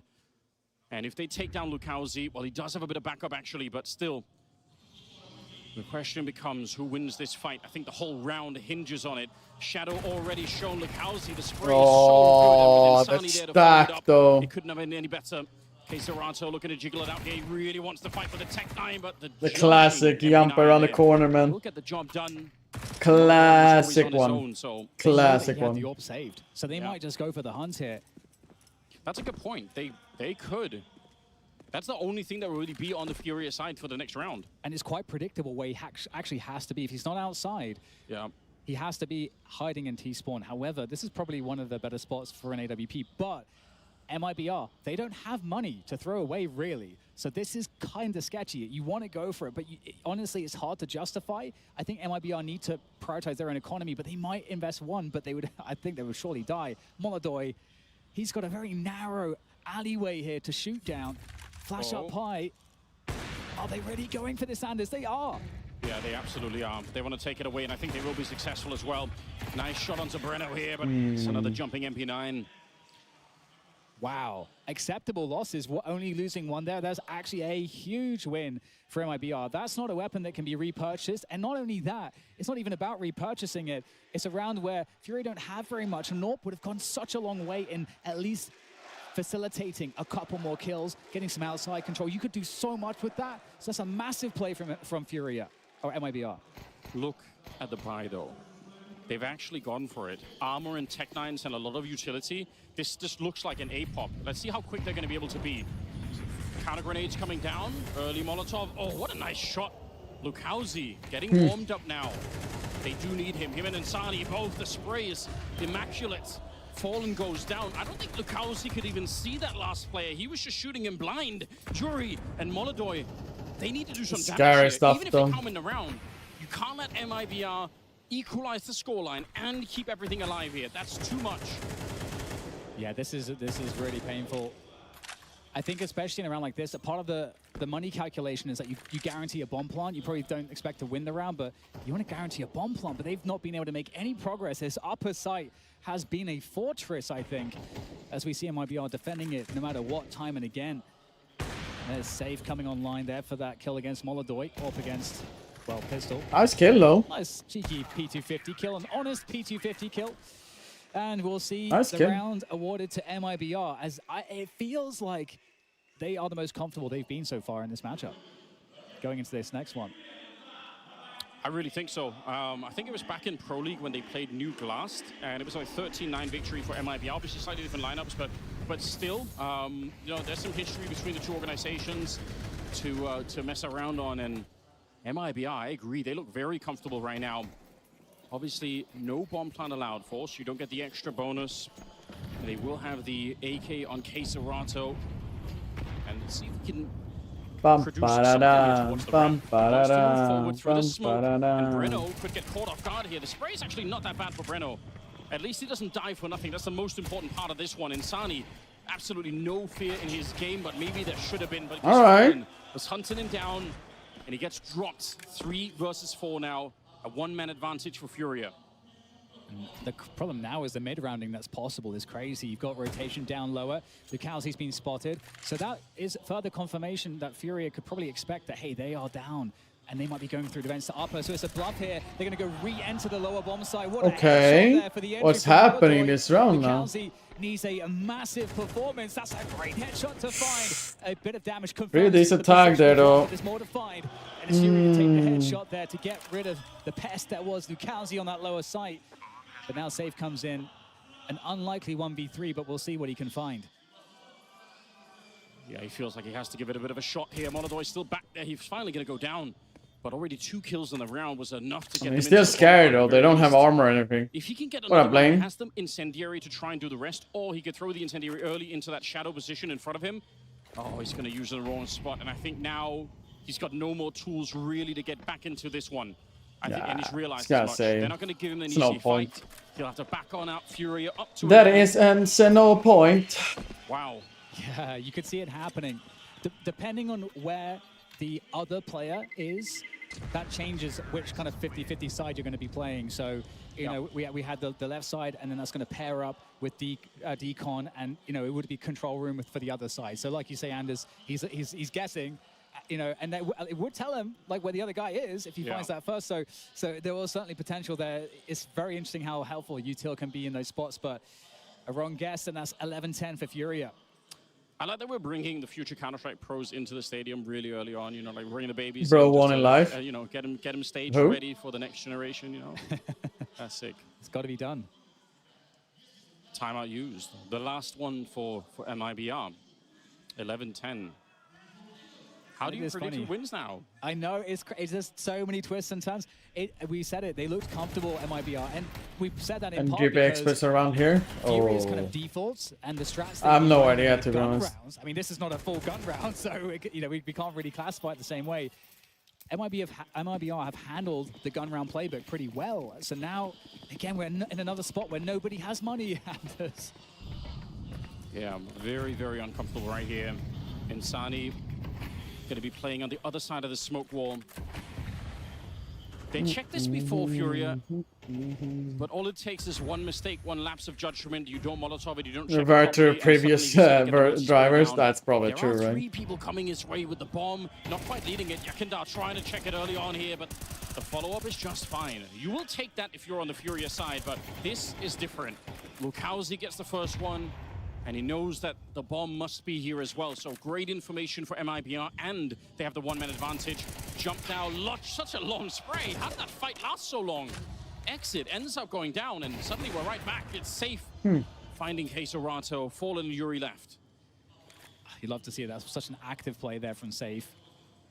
And that has really helped out Fallen. He has to move forward, surely, through that smoke. The timing there. Otherwise, he'll just get locked behind. And indeed, he moves forward, knowing where that smoke came from. I mean, he could potentially go down vent here. Safe repositions. Oh, but he has to concern himself with getting into a no. spot to plant. And he has slipped between enemy lines here. He's been spotted, though. And so now time is limited to get this bomb down. Very limited time. He knows that he could get shot from absolutely anywhere right now. 3 players to clutch against. The Brazilian in-game leader here, Fallen. Oh, I saw the shadow, right? And that's going to be the end. Must be the shadow, no? The bomb plant at least goes down, which will help a little. Honestly, better than it could have been right there, because you're right, without the bomb plants, they are significantly poorer. Lukowski. I have a ping and effect that appeared only on the Steam store, basically during the game in image slide in the store, nowhere else, running out of something for amazing on RX 7900 XTX. Produces enough kills to make MIBR dangerous, and it has to be that way throughout all the maps, basically. And it certainly is. I mean, if Fallen was having the timing on the side there, it could have been so much different, to be honest. Lukowski finding crucial kills. 11 to 11 is impossible to predict. Full buy from both teams, and again, we're just constantly against the line on the money. We'll see what pace Furia decides to set. Very fast nades out in the upper site, threatening those fast upper plays that they have executed, but there's no players behind this one, forcing the util out in response from MIBR. Yeah, the blowing open of the door and then the running Molotov that you can throw when you climb up the ladder on the T side is both really good, grenades to force the CTs to use some of the utility that they really don't want to right at the start of the round here. Molotov waiting. See if they find anything. Yuri gonna get caught in an awkward spot. The timing not with him. Insani to take him down. Yakinda, he really wants to do it. He's gonna get flashed right through. But I think Insani hears it. He knows that someone's on the other side, and I actually think he has a big advantage in this fight. Yakinda trying to check everywhere. He does spot it out, but Insani's just better this time. He's up to 20 as well. Between him and Lukowski, they got 40 kills. Oh, if I had a that nade. might be enough here. And now he's just hiding. He's pinned into the corner by Molotov, but unfortunately the clock is running against Furia. They can't keep this up all day. Eventually, he will have to move out of that position here, Molotov. And he doesn't understand that Insani knows he's shamed. So he's going to be holding that for too long. This is desperation. Fallen's by himself right now here, Anders. He's got to try to get the headshot. He will find the headshot. Maybe that's enough now to provide some movement to get Molotov activated. It will, because he hasn't planted the bomb yet. He could have. Queserato ends up going down, and now the clock is running out. Molotov, great shot onto Insani, trying to find the space, but with 10 seconds left of the bomb on the ground, it can't be done. If Fallen actually plant there, I think he had they weren't fast down, could have been potentially a chance there. If he could have planted the bomb, so he unlucky. would have forced Lukowski out of the corner. Sounds like a miscommunication between the driver, your GPU, and the Steam. Would have happened. I completely agree. Again, these rounds are you running native resolution? Is that there's a lot of these solo initiatives. You think that's gonna be the answer to the issue? Just intuitive plays coming about that creates a strange dynamic where we're in all of these spots, where the 3v3s, the 4v4s, there's lots of space open on the map, timings get strange. And this time MIBR on the better of it. Again, Insani on the outside, really placing MIBR in such a strong position, and just getting that info of Molotov's position and being able to hold him in that spot forever was also a huge play. 12-11 in favor of MIBR. Are we going to get overtime in this one? It's just pistols and the Mac 10 for Furia. Yeah, this is gonna be by going ramp and then ultimately going heaven to find some of the skills. This time, it looks like it might be a little bit quicker than that. Early grenades coming down. Okay. Everything to try and stop a rush that was already delayed. Breno up on the high ground, and he's going to get blown up here. Insani just praying, but unable to find anything through the smoke. Exit on his own. He does get a sickening double kill. I don't know how he managed to do it. As Safe makes the drop down, the smoke is up, and they still have no guns though.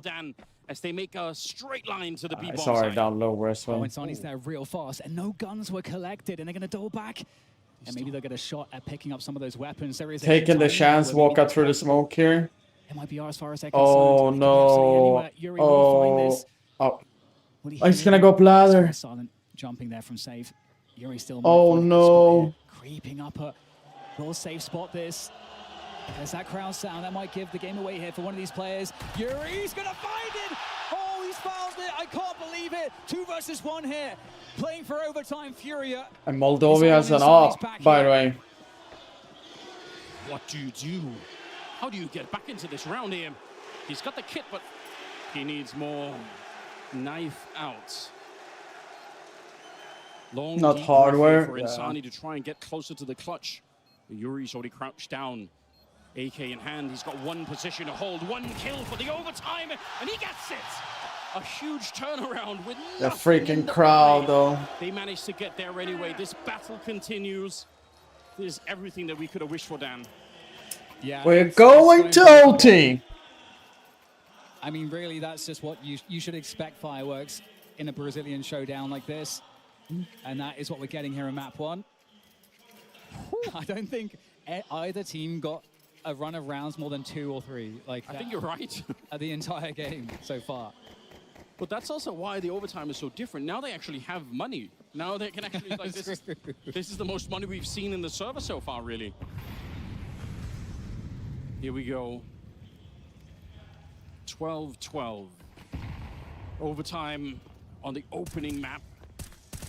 That always creates a lot of drama, especially if it goes to 3 maps. Smolodoy nearly goes down at the beginning, just some blind bullets whizzing through the smoke in the yard. It's Smolodoy trying to see if he can If reposition Molotov can it. get a kill either way while being Flashbang is gonna force it low, out, it would be really, really good. They know the AWP is not going to be at ramp on the CT side. That's interesting. Might be some info if they wanted to push forward.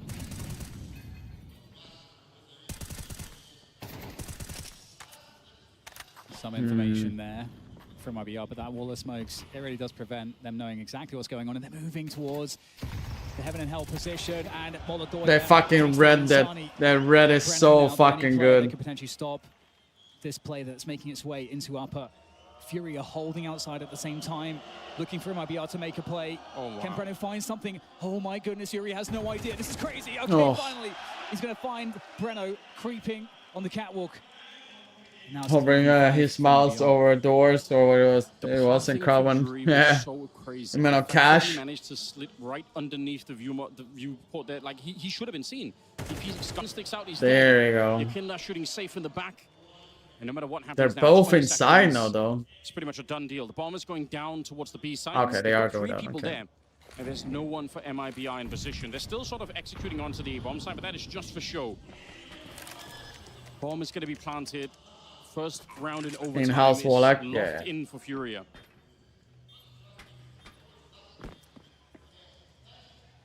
All right. I think you're right, Anders. Just the whole like money thing is quite interesting.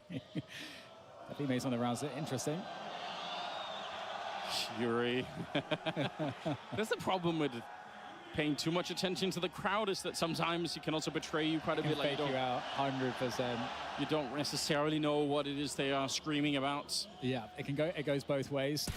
Well, there we go. Now they know. And okay, Yuri gets He lost that duel. How does it work? How does it work? They need to stop using having the For both players, like X-ray any on. have where you're aiming straight up or down. Yeah. It's just such a weird dynamic, isn't it? Battle of awkwardness. Sounds like my life every day. I love it, Dan. You've got the self-awareness, though. I appreciate that. I know. It's part of your charm, I think.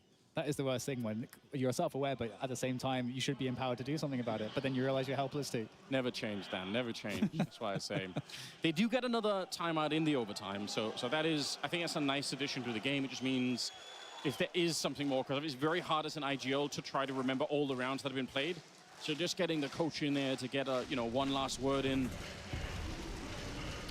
Absolutely. Oh, that is stunning. We didn't get to see that from Molodow's perspective, but it's a great flick. Wow. I mean, Yuri's aim was actually really good there, so Yeah. that looked very nice. Well, 13-12, Furia up 1 round in the overtime. Early nades. Molodoy on the one side. That smoke, though, will make it quite a bit tougher, so yeah, decides to walk away from it. No real decisions have been made yet for Furia. There's some thinking about it. They've got one wall of smokes outside. I think they're going back to set up another one. And we'll see how much of a reaction that gets out of MIBR. Oh, wait a minute. Are they going to Wait a minute. Hold up. instead? I'm guessing that's the hell smoke that's going to land by the windows. That would help for sure. Yes, it is. All right. Safe putting up that smoke that betrayed, I think, Insani in the previous round where Molodoi got him. Breno here. This time not fighting to the death. We saw that earlier in regulation. I'm glad to see him disconnect from that battle. It's not worth it. There's a minute on the clock. Just stay alive and go down below. Yeah, you have to have your opponents like make mistakes for that to be worth it, and it's never a good way to play. What up, Slayer? Honestly, Astra's in goddamn semifinals. Let's go. My man, my man. It could be kind of sick. There's really only two people here now. Safe is walking in towards Mini, so about to be a third. Oh. He goes down in transition. It's Queso Rato getting the job done, and they burn out of exit. He's so sure someone's coming because they took ramp earlier, but nobody is there. Lukauzi, they need him inside of the bomb site instead. It can't just be Insani, who's somehow still alive. Molodoi is going to catch Lukauzi on the high ground, and that kill on Insani will seal the deal for the round here. Look at how much Furia managed to mind game MIBR in this round. Yes. Scorpions. If he spins around to help out exit, it's such a different round, but CCP. he's so Much love for the sub, buddy. Breno's already Appreciate been big pushed back times. from ramp. Someone's going to be flanking. My man, my man, my man. Much love.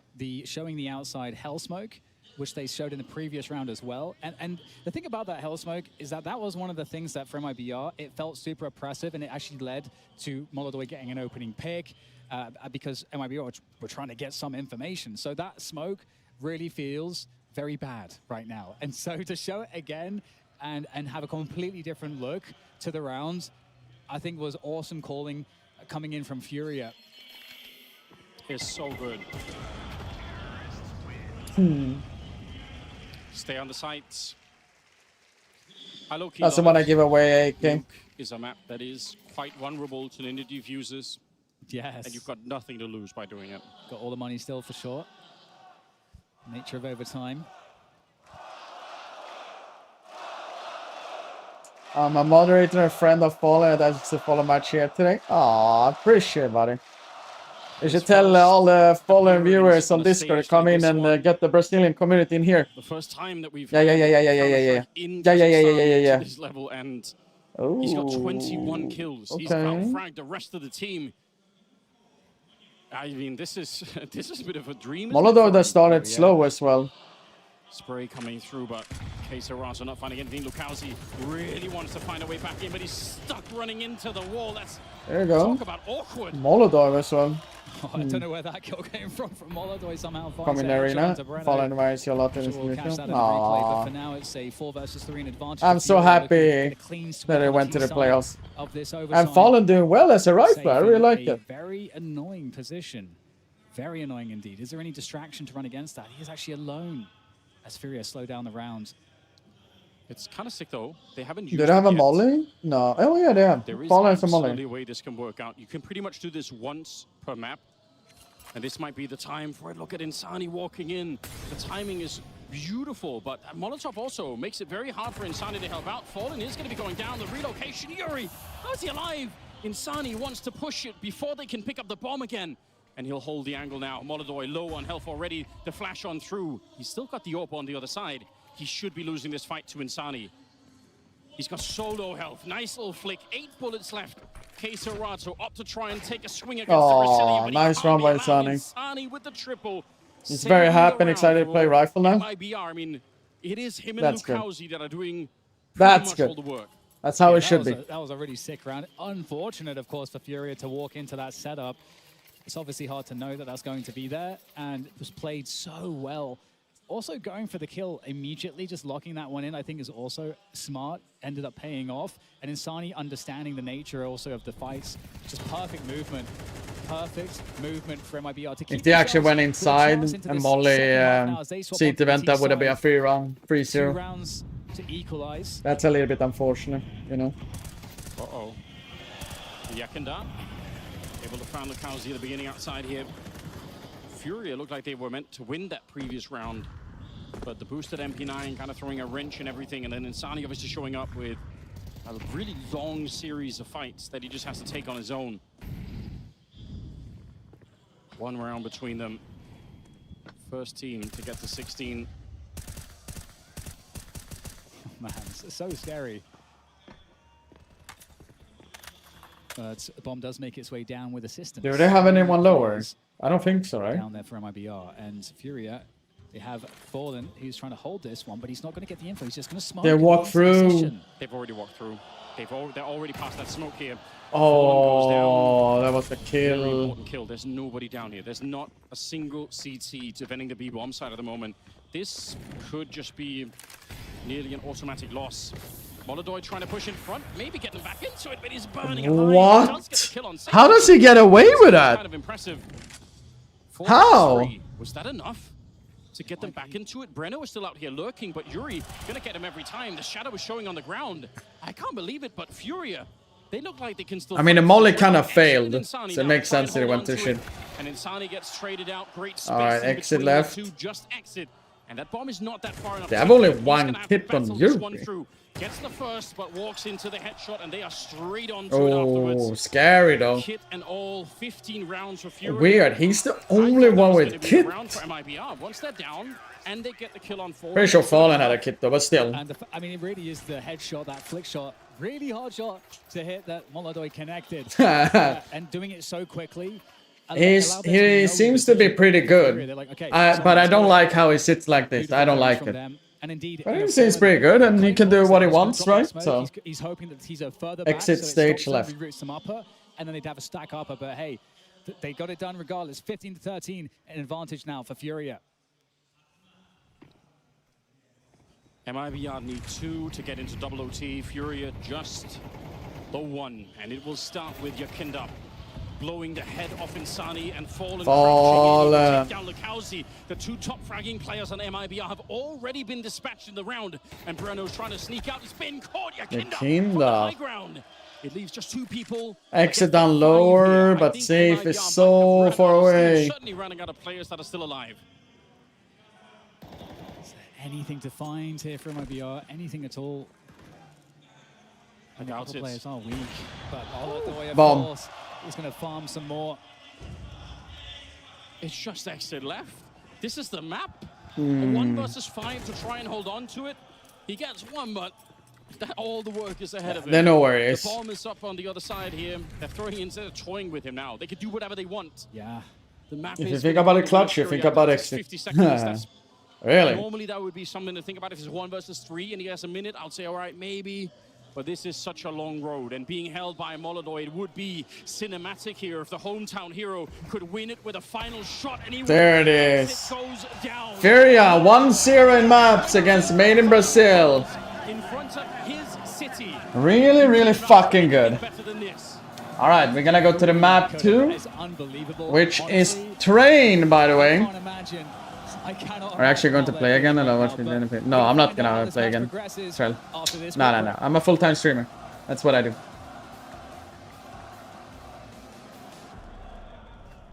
She said she loves you, but she can't love me. But I love you.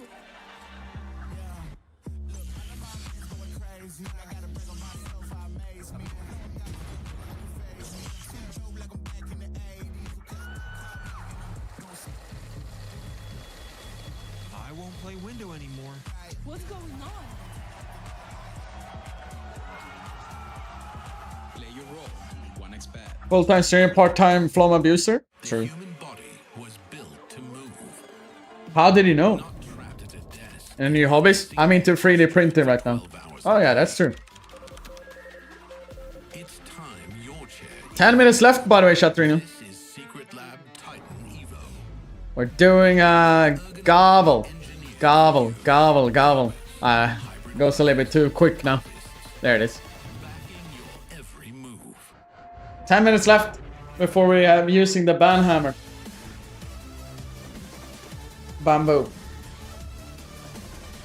Bamboo. Bamboo.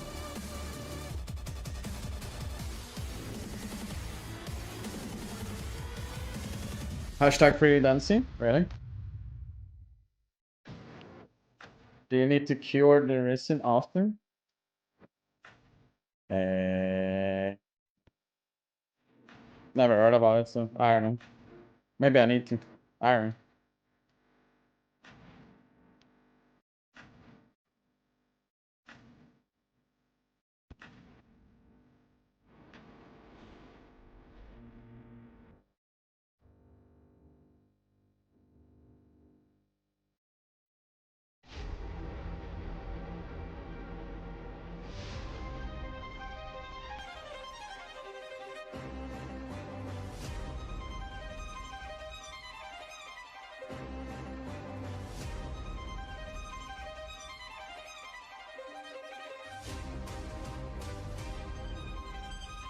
And also Prince. Yeah. I think it's when you're doing those when it's literally like dropping down and up, right? I don't know. I'm doing good, buddy. Nathan, how you doing, buddy? Long time. Okay. I mean, I'm just a hobby person anyway. I'm looking forward to move that one away, so I still like have less smell in the room. Fades out when I'm done printing, but I'm blowing out with a lot of things in the room now. Windows, etc. like that, so it gets out quicker.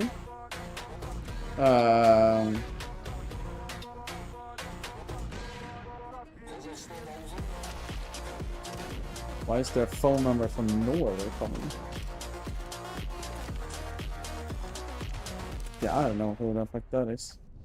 Norway. Welcome back to PGL Astana. We should be talking about the game, but someone here has a t-shirt cannon, and it looks like it has quite a kick when you shoot it, and I really want a chance to shoot it. That's the job I would have definitely had if I wasn't an analyst. I feel like that's my calling. Have you been a mascot before? No. Okay. Well, you look like you would have. Wow. Thank you. I mean, I don't want to that. dump on dust, but I kind of do. Let's not do that. Let's be professional today. Focus in on the game that's about to, that you've just seen, the map, if you like. Oh, there's so many jokes running through my head. Don't do it. Don't do it. You can do it, Sam. Furia up against MIBR. Tell me about this boy, Maui. I mean, Molodoy here in, round 12, that was just insane, okay? Like, the coming out for him in this matchup to end the half with a 3K right there with the incredible flick that he got, that kind of stuff is just, it's spectacular. It makes you wonder what is coming next for this kid. Yeah, again, reminder, 4th LAN of his career, 1st international LAN, and he's getting to do it in front of his home city on an international team that used to be fully Brazilian. I mean, you just line up all the variables, and it becomes so impressive to see what Molodoy has been able to do throughout the course of this tournament. I think it's also particularly... Hello, much love for the 6 months in advance. Much love, buddy. Thank you for asking. I'm doing good. Just ending my first movie as a video producer. Ooh, how was that going, buddy? It started off very even, that first half, and then it kind of looked like MIBR was going to pull it away. Walk me through what we were seeing in that first half. So in the first half, I feel like the defense from Furia was nice and active. I mean, they understood what was going on a lot of the time. Rotations were pretty good. I'll keep being sub here, my guys, and I'll keep up with you. Nah, appreciate it. About it because it really felt like they were going to run away with this game. Do I have any Norwegians in the shot? They kept things compact. They made sure that they were able to trade after a while. They kind of stopped giving up the individual deaths, and people like Lukowski actually showed up to deliver some pretty good impact. He really did.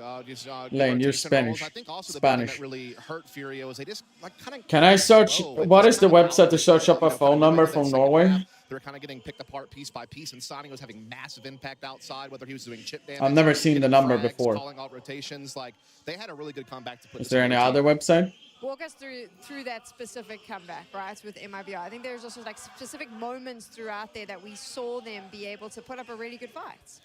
Well, I feel like it was a lot of just like winning 2 rounds, then Furia wins 2 rounds. It's hard to boil it down to just one, but in terms of ideas, I think that they did the same thing that they did with VP, where they wanted to just double up a lot of the time. We got round 12 here, though, which is kind of where Molodoy got to have his welcome to the big leagues moment. Well, like here you are impressing us with pure entertainment value in a 2v4 situation. Hits the first kill on the jiggling player, but probably this a shot right scammer here, on a this makes you wonder Norwegian what he's going number. to be doing next in the tournament and pushing through the smoke that MIBR threw themselves to get the 3-piece.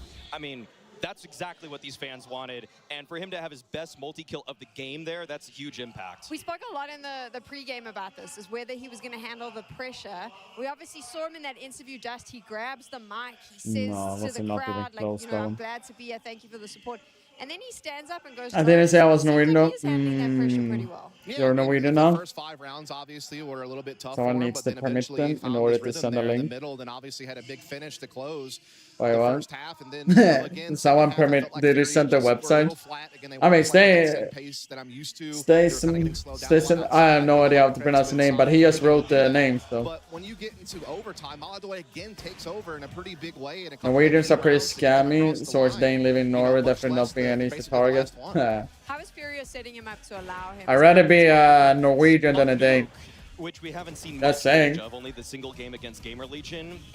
It's that Dane- he's been moving a lot. Danes are I Danes. think that Norwegians are for Norwegians. example, which we're going to get to in this series, he doesn't get to move as much, but this is one where he was incredibly mobile, calling his own number a lot. But it's not just Fury Danes are setting pretty up. cool Like, as well. Some of these highlights, like in overtime to close it, he's pushing the MIBR Molotov and barely surviving. He's playing around utility. He's pushing it to the limit.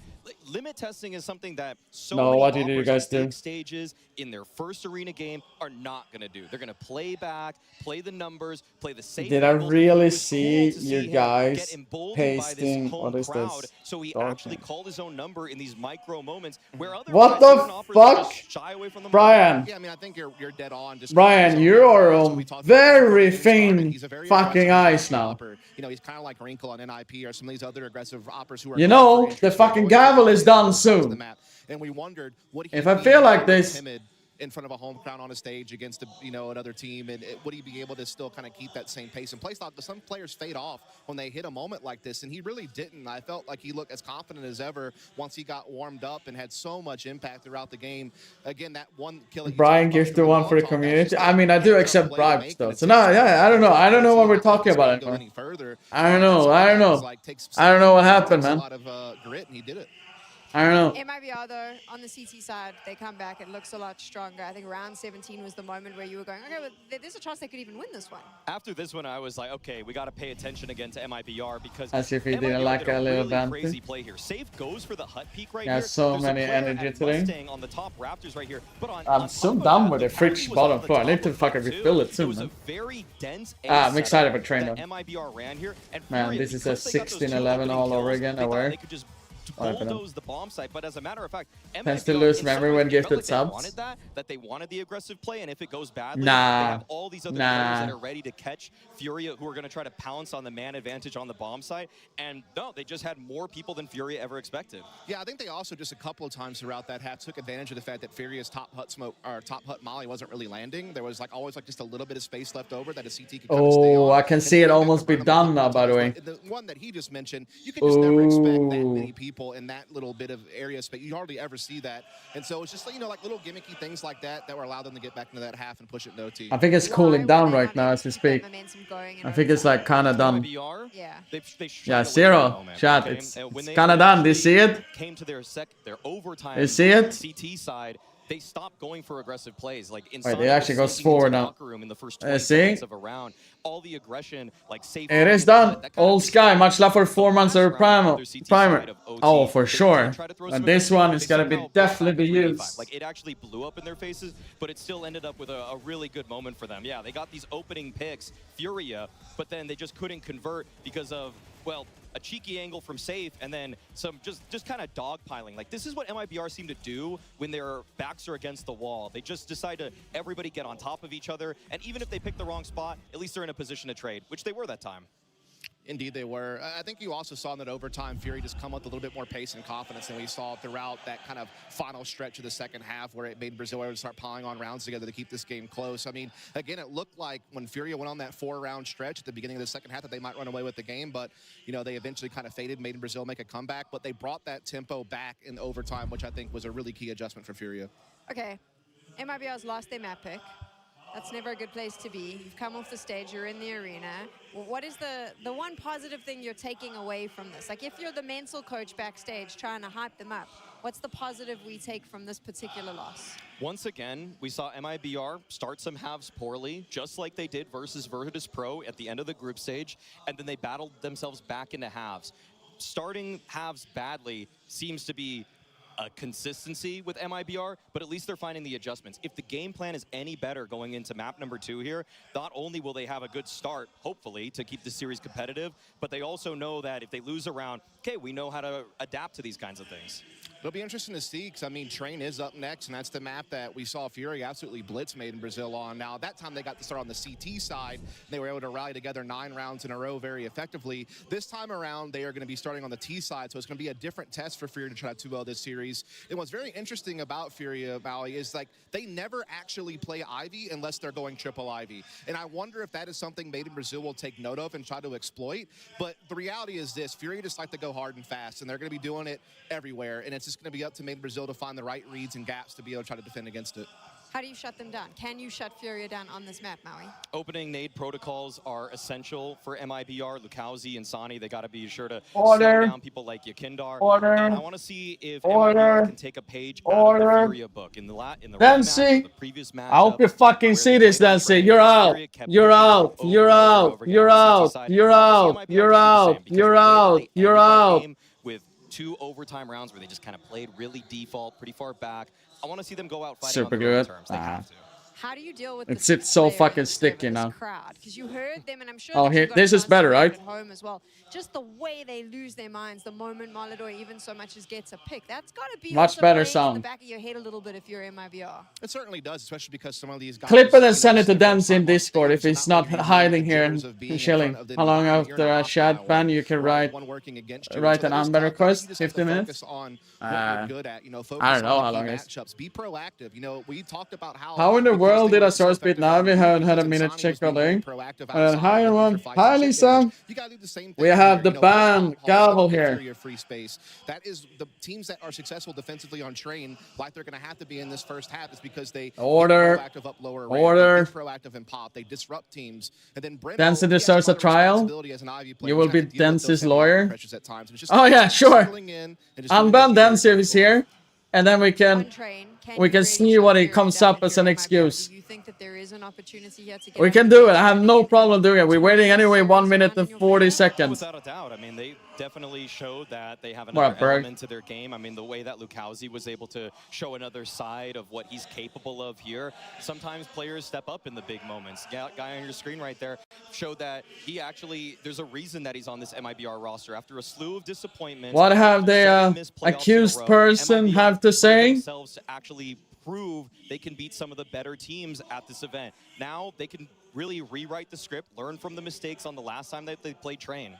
Yeah, I mean, I think the big thing for me that I'm hoping Made in Brazil will carry over from their match against Virtus Pro on Train and why they were so successful. Does he show up for his own trial? He was helping lead their outer hits as an entryman. He was anchoring the inner Probably not. well defensively. He was getting aggressive when need be on the CT side. I am here to apologize. All right? But an individual, I think, is going to be. Do you remember what you're supposed to say? Possible to get Insani and Lukowski into open Does space. the accused remember what to say? I am sincerely sorry about your Dennis jeans. Playing with confidence. Yeah, Be deliberate. They both were hitting some really nice shots by the end of that game. I mean, I can't. Get your client in order. Or Insani didn't show up. Get your client in order. Otherwise, you, the Dane, Marcus, will also face the same consequences as Dempsey. Yes, we are, Sam. The defense pleads guilty to all charges. Also turn this match into a bit of a marathon if it goes all 3 All right. I absolutely hope that it will right All now. right, all right, because all this right. is so much fun. I'm excited. As last time we heard that Dempsey got banned for or timed out for 1 week. Unfortunately, too long, Dan. For the quality 1 week's time. Hey, told me probably about a week. As the judge of this console, are you ready for the second match? we're going for 2 weeks. Great. Obviously, Furia's map. There it is. 2 weeks ban. Time out on Dempsey. First map behind him, winning it in overtime. I think if there are any nerves really there, Send him out, my mods. Send him out. we're going to kick things off here with Fury on that T side. And they're going to be trying to get onto the outer bomb site immediately, the A bomb site. And it's a Ooh. great defense here with the dual leads from Save to try to shut it down. But Yuri, All right. Okay. position for himself. Actually, pretty good trades. Oh, and they spot Breno. 1,209,600 seconds. Right to his doorstep. That's a bit aggressive, perhaps. Denzia came in here for an extra week of timeout. I mean, he said he stood by his choice. No armor, so there is a real amount of damage that could be As someone who's accused of the crime that Denzia has publicly known or shown to the presence to the public, and he still stands by it, and he doesn't really apologize like he should be doing. And the bomb is going to be planted this time. Then it's too far away to do anything about it. we will extend the I punishment. really don't know how you get back into this one. All right, Yakinda is there. Like I said, he doesn't have any armor, so the grenade will kill him. Nice. And now the court wants to call up Marcus to the stand. Flashbang to set it up. If he really wants to win it and not just do damage, he has to be quicker than this, to say the least. What does Marcus, already the lawyer of Denzia, has to defend himself of this crime of not taking care of his client as he should be? Certainly is. Get the bomb down as well. Always a lovely thing to do. Boost that economy. This is definitely not a map where you want the CTs to start running away on the economy. This is a crime against Danes. Everyone should have the right to representation. Yes, that is true. But as your lawyer, you didn't do the correct way to get the accused to follow the guidelines of this Twitch channel. What is this? Huge stack. So hereby I sent you to rehabilitation for 2 weeks, Marcus. Somewhat alone. I mean, K-Serrato's fairly close, but if they could kill Yuri, Send him out, Gulag. Send him out. Yuri knows something is fishy about this smoke, but can he predict that it's 4 players? And you know what, he can't. In K-Serrato, long range with the Mac 10, he's not having it. And that's an AK collected. That's already a victory. Yeah, and I think we can actually criticize Yuri for this. I do accept bribe, Marcus, though. So if you send one gift sub, I have completely forgot about this 2 weeks ban. The other one is a Galil. Just saying. So they might still win the round, but it does actually pose a significant risk here. Lukowski is the one to pick it up. They're real far away from it, so they're not going to actually go for it with the AK, but still, if they would have been just a little bit more careless. Marcus did 5 gifted. Good job, Marcus. You're a very kind human being. All right, I have no memory of whatever just happened. I know there was someone who got banned. So I think we reduced the sentence as his lawyer says Marcus did a great job for 4 days timeout on Denzia. This is also great because you're not giving kills. You're not giving kills. Last verdict. Allowing them to farm up ultimately with that Mag 10. So this is actually a very, very good round for MIBR. If you think that they started the round with 5 USPs, get a couple of kills, still away in AK. Massive. An honest day. So I want the mods to remove the timeout on Denzia and put 4 days only. You don't need much. But the way that Lukowski and Insani were playing on the opening map, because what I remember was that Marcus was a great lawyer. Denzia wasn't really up to pair with everything, but I heard the answers from his lawyer, what he believes his client could do, and take care of all of this. If you jump down the ramp, the stairs there, you can sometimes surprise whoever is playing there, which looks like it's going to be Breno anchoring the site. Nice flashbang here. Will have been heard by Yakinda, so he's going to be aware that they probably have that main control. But it should really come down to whether or not they can surprise Breno. Can be an exposed position. Okay, they did. Oh, they got a plant though. Yakinda is so late though. Oh, Fallen, very important kill. And indeed, 2v2 here where MIBR able to start moving forward. It is Sani, but Molodoy with a decisive headshot shuts it down. And the flank. Yakinda, he's walked the whole way. He was at Ivy this entire time. Molodoy spots it out, but I think he's done enough here. He's no idea. There it is. Comes up with a Mac 10 to shoot him in the back, and that's really all you needed here. Good order! Order! For Molodoy to fall back once he'd got the 1 kill because he knew that Yakinda was going to be flanking it. It's a classic train play where you've got the late look coming out of Ivy. And that's a rough start now for MIBR. Ah. That was a really close one. I thought with Brenner getting those 2 instant kills, sometimes that feels like an overperformance because you're in such... They can get on top of you so fast. It's pretty good. Check Discord. Here for Furia as they're up against pistols. There is a scout in hand for safe. That's... Oh, they're going aggressive pop. All right. Kind of glad to see Queserato not giving his life to the wide swing. Pivotal part of the map. You really don't want to be doing that. All right. They are still aggressing on this MIBR because they don't have a lot to work with. They're just really hoping that there's going to be some mistake here for Furia to get them back into the half earlier than they would otherwise. But this is already a pretty powerful start. Nicely done. Nice kill. Queserato calling in a little bit of backup as he was reloading. Just playing so close. Battleships. I suppose, yeah. That's one way to think about it. A minute left now for Furia to try to find that bomb onto a site. MIBR. What did you say to deserve this punishment? Just gonna be checking. I'm pretty sure he can't reply to you, Berg. Oh my goodness, he might get a shot off here. Oh, imagine. Oh, okay. I suppose. Shutting that one down, even though he does get tagged. And now Yuri gonna make his way close. And that distraction coming in from lower right. There it is. Moment. And that's a clean 4-0. The single player lost. I love this new culture. It can't be done better. Order. Such a patient. Otherwise, I gotta ban a lot of people. Order. In this round to try and be more aggressive. To try. Chris, how many gifted to /noob? But they pretty much just held their ground the whole way through. And what does /noob mean? This is the sort of stuff that I've seen plenty of Furia games in the past where this is exactly where they end up screwing up some rounds. Suddenly somebody is a little bit too adventurous. They give over an AK and then things tend to fall apart here. But ban all of chat? Oh shit, that's like 5 gifted per person. That is in itself at really least. Important look. Furia being chanted in Kazakhstan. Of all places. You love to see that. It's such a cool. So how many is that? How many viewers do we actually have? Random thing. That's Are you aware we can hear you slamming the hammer? It is on purpose. Get to the playoffs. Yes. And he actually plays out of his mind and top frags on the team on the opening map.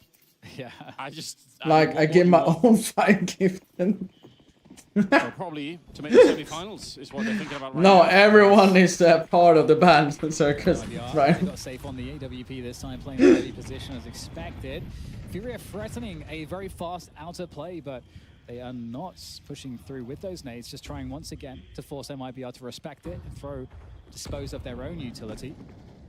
In the meantime, working on this inner position, it does look actually like Furia might just walk in here. They fail the molly every time. I don't know if that's a purpose or something. There's no backup coming. This is, I think...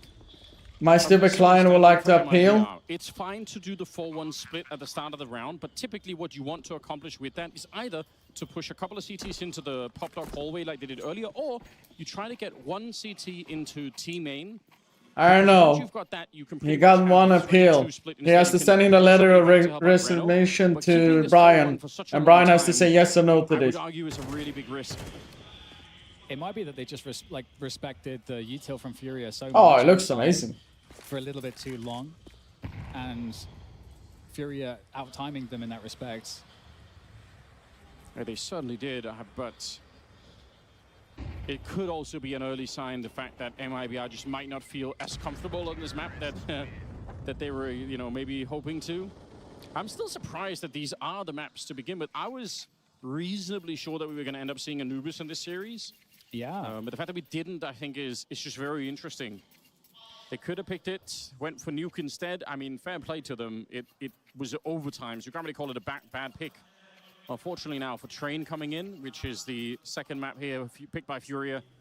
Marcus, the prisoner is requesting an audience. Marcus? Oh, the prisoner is requesting an audience. Which is good to see. Deep nades landing. Yekenda hoping to take the fight really You banned Densi? Spray down Insani.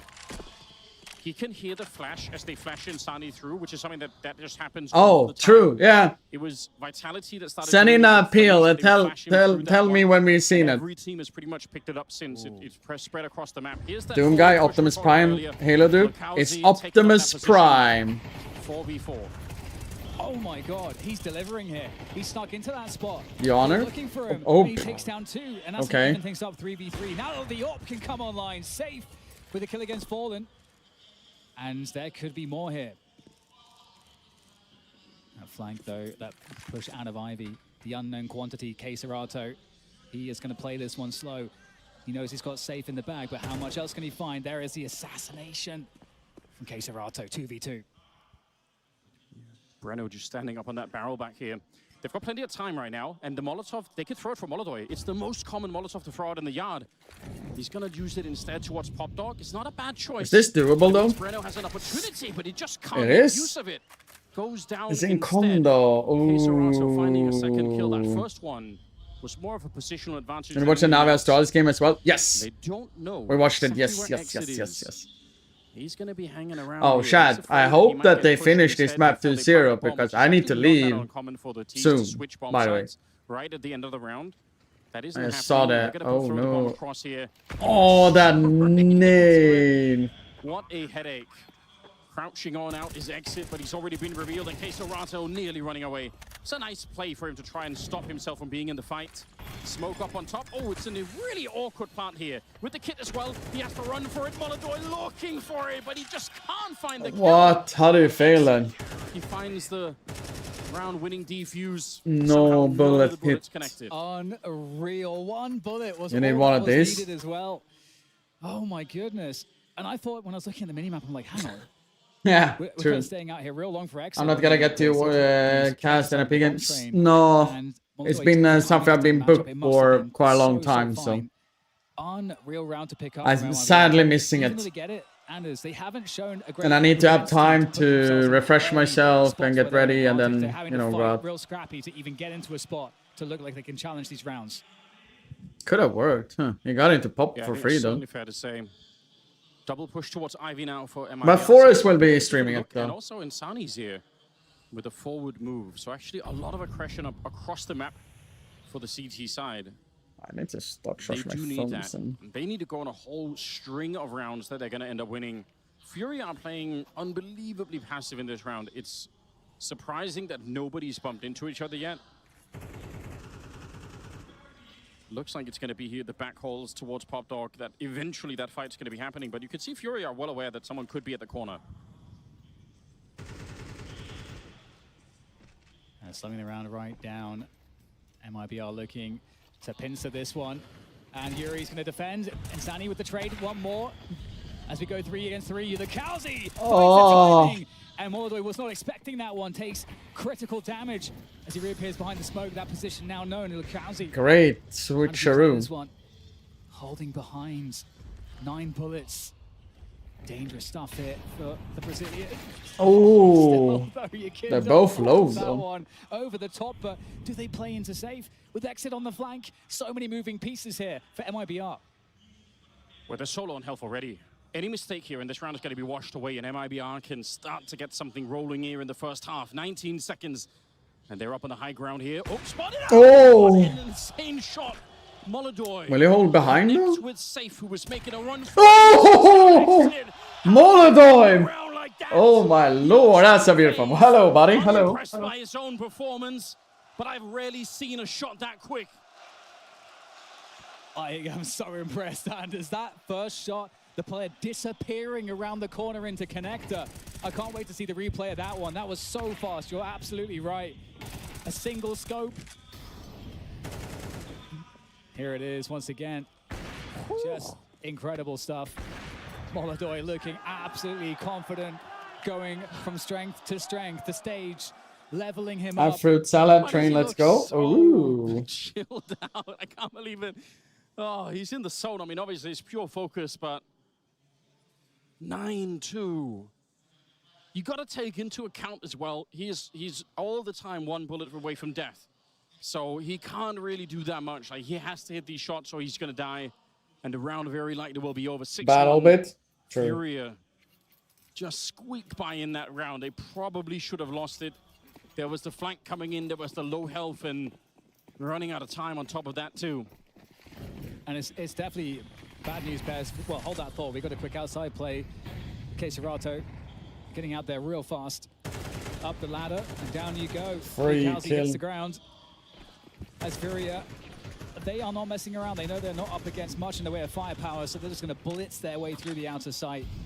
And the issue here, Anders, for MIBR is that they've tried to be aggressive, doesn't work. They've tried to be passive, they can't read the rounds very well, doesn't work. What do you go to next? 7-1, by the way. Brazil. Yeah, I don't know. It's starting to feel like there might not be a next for them here. Furia look like their game plan for the T side of Train is top-notch. Breno and Exit. There is no play here set to try and find some rifles if that's even going to be allowed for. The early push there for Caserato, I mean, that's again something that they haven't done in the other 7 rounds. They pull it out here in round number 8, and it's not something that MIBR are ready for.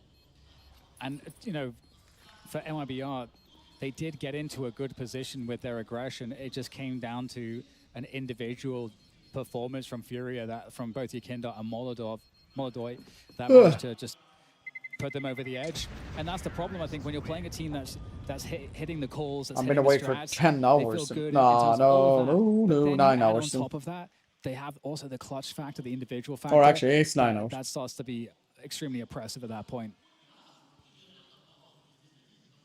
After such a close affair on Nuke as well. Yeah. Overtime victory for Furia, and then coming into this one, MIBR probably had a bit of a different hope in mind here. With a solo B hold. Get off to the good start, win that pistol, kind of, you know, get the ball rolling a little bit. I can't say Completely denied at the moment. because I don't know if someone nice early grenades. potentially. Just trying to stop. I'm not supposed to. I will say any tomorrow. aggression on that T side. But no, nothing sponsor related or gaming related in that way. Whatever they want with this. It's a private Wherever thing. they get the entry, that's how the rest of the round is going to be basically constructed from there on out. Quick hop, skip, and a jump through Ivy. Fallen's going to find an... Well, actually, he might not find an engagement. IBR, they spot it. They are just backing away, repositioning. Yeah, they know, but look at how much it's distracted them. There are 3 CTs that are worried about Fallen right now, and he's crept back in. He's found them in the smoke. How? How did they fuck that up? MIBR had erected back there. Safe and Insani, 2 versus 4. Fallen, by the way, was also keeping Insani away from the B-bomb site. So he had 3 people. It doesn't matter that he was hurt. It might even have been a benefit. Presente. No fight there. Kinder is doing his thing as well. Muted and safe. Hello, Dennis. 1 versus 5. Do we ever find him? That's the question. Because Molodoi is actually... Are you mad? Towards the side of the holes holding that. And you've got to get far enough. That's away a from the good bomb, one. Obviously. You know, save his full health, though. That helps. 8-1. The kind of pressure that Fallen puts on by getting there. Oh yeah. That is a way of playing Train that stretches all the way back again, all the way back into 1.6. I'm not surprised that Fallen he would be the kind of player that has this sort of legacy to think about, well, how did we use to apply pressure on this? It's one of the things that makes Train such a unique map is that you can get those rotations through CT spawn in such a great way, and you can get lost in there. You can really escape as a team player and just suddenly nobody knows. It's understandable. It's understandable. Like, yes, but where is he coming? A little bit We have no idea. sad though. And It's a long time ago, you know. The T to have that spot, and you don't try to fight for it. They can then play off of it so well. Baby duties. They find something. They have to dig deep here.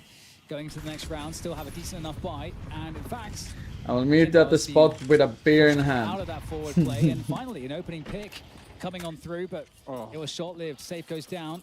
Would have been something, right? Yeah, did he push in front of the smoke safe? Oh. It's very good. Grenade on the Molodoi. And Molodoi just pushed forward anyway. Look! Look! Molodoi's actually through the smoke, and so is Caserato. He does get caught on the other side, and that's unfortunate because the bomb is now a million miles away back in T-spawn, so they get the bomb site. Oh, if Molodoi could have won that. Yeah, hilarious. There's no bomb here, though. A bit of a gut punch for MIBR. They still think that something is happening, right? They don't know that the bomb is down. Yeah. By the dumpster. So right now for MIBR, they're Where is it landing? Confused. Furia could be absolutely anywhere. This is very hard here. Yuri really saw does too. try to stay alive, and in fact, able to back out of that position. There's the tap though. Now I think the game. He is knows. up. Yeah, he knows where everyone is. And what this really means, Keiserato and Yuri looking to find that A-bomb site plant. That was a nice flash, to be honest. It should be over. They know what's coming. 30 seconds. Yuri creeping on past here. It's not the best spray, but it'll get the job done. And Exit finds an It was ace to doable. pick up another round for MIBR. It did take a while to construct that round for him. You know, he got the first kill on Yakinder in main, and then he just slowly collected more and more bodies on him throughout the round. 5 at the end of it. That's pretty impressive. You're not a fan of the new train? I think it's fine. I'm out. Take it easy, buddy. Should hopefully help to lift the team as well. Hopefully I catch you next time. I mean, it was great. Even though it only lasted for about 2 seconds, they got the opening kill, which has been very hard to find. I don't know. The issue is... Yeah, but Molodor regarding Fallen's off is it's close at least. like an upgrade either way. Got 9, so that is a little bit more, maybe 11. Still, counting is hard. I try not to do it. Yeah, exactly. Molodor sneaking down here, seeing if anyone is going to come through. Now, they have done this a lot on the CT side, so no reason not to just set up for it. 8-2. Best MIBR could do is 4 rounds. On the CT side of Train, I don't think that's quite going to cut it. I think that's too much on the low side. I do like this from Brenner. That's very creative. See how much he could see when they sneak on through there. And he's got Lukowski with him. Oh, man. This has to go huge from Lukowski. All drop on his head. Breno for support there. That smoke. Can he go through straight there? Lukowski. Oh, what can he find playing in amongst the smoke? There's one by Oil. Lukowski isolating players. It's a good attempt, but doesn't find quite enough value. It's a 3v3 though. But that connected position, you've got to make it through somehow. And now T's on both sides of it makes it really challenging for MIBR. Fallen's so smart. Pushing down towards the bottom of the B bomb site is such again, it is a classic way to think about how to take this site. You don't want to plant the bomb and fall back. You want to plant the bomb and push forward. Another thing that makes Train so different. Fallen knows it, I think, instinctually.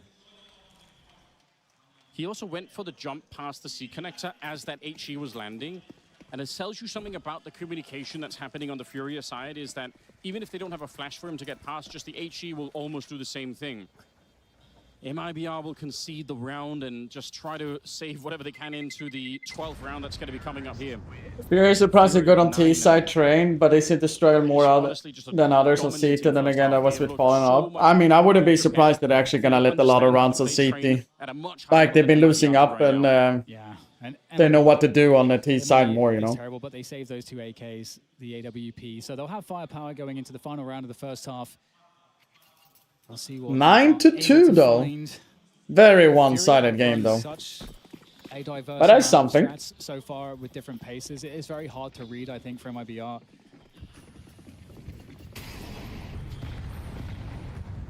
Ooh, expecting perhaps the pop dog push, trying to catch that with the HG. Oh, Molodor back at it again. Quick flick to dispatch Breno. Falling back with the 5v4 as Keiserato asks for more by the E-box. MIBR, they need this. They need Safe to deliver. The nade comes out at the wrong moment. It couldn't be any worse. Safe goes down, but at least Insani's still there to back it up. Yeah, Lukowski's here as well. Forward position, he's heard them stepping on the other side, trying to get a spray, but Yakinder was just way too quick, and Molodor landing another shot to Molodor, take down man. Insani. Holy smokes, man. He got the ace earlier. It actually would be more impressive if he could win this fight. Yeah, well, he was hoping basically for them to jump through the smoke there, it felt like. Not wall banged out with an AK. It's been tried. He's just waiting. Up though, right? As soon as they find out where he is, there's nothing that he can That's cool. do. The element of surprise would have to be him getting a double kill and then getting back into the 1v2. He sends the signal early, and they're all going to be looking for it. I'm not even kidding. There it is. Chance. Oh my, 10 rounds in the opening half here on 10 Train. Picked by freaking Furia, and rounds. very close to being won by 10 to Furia 2. too. Yeah, violent finish to what was a pretty violent half of Counter-Strike. Furia putting on an absolute clinic on this map, and it really feels like when you look at Furia on the maps that they're prepped on, it is actually pretty scary. There's so many layers of thinking behind the T strats and how they should be executed, multitude of different paces, like just nade setups to deal with various reactions they may expect coming in future rounds. They're just like a few steps ahead. Yeah.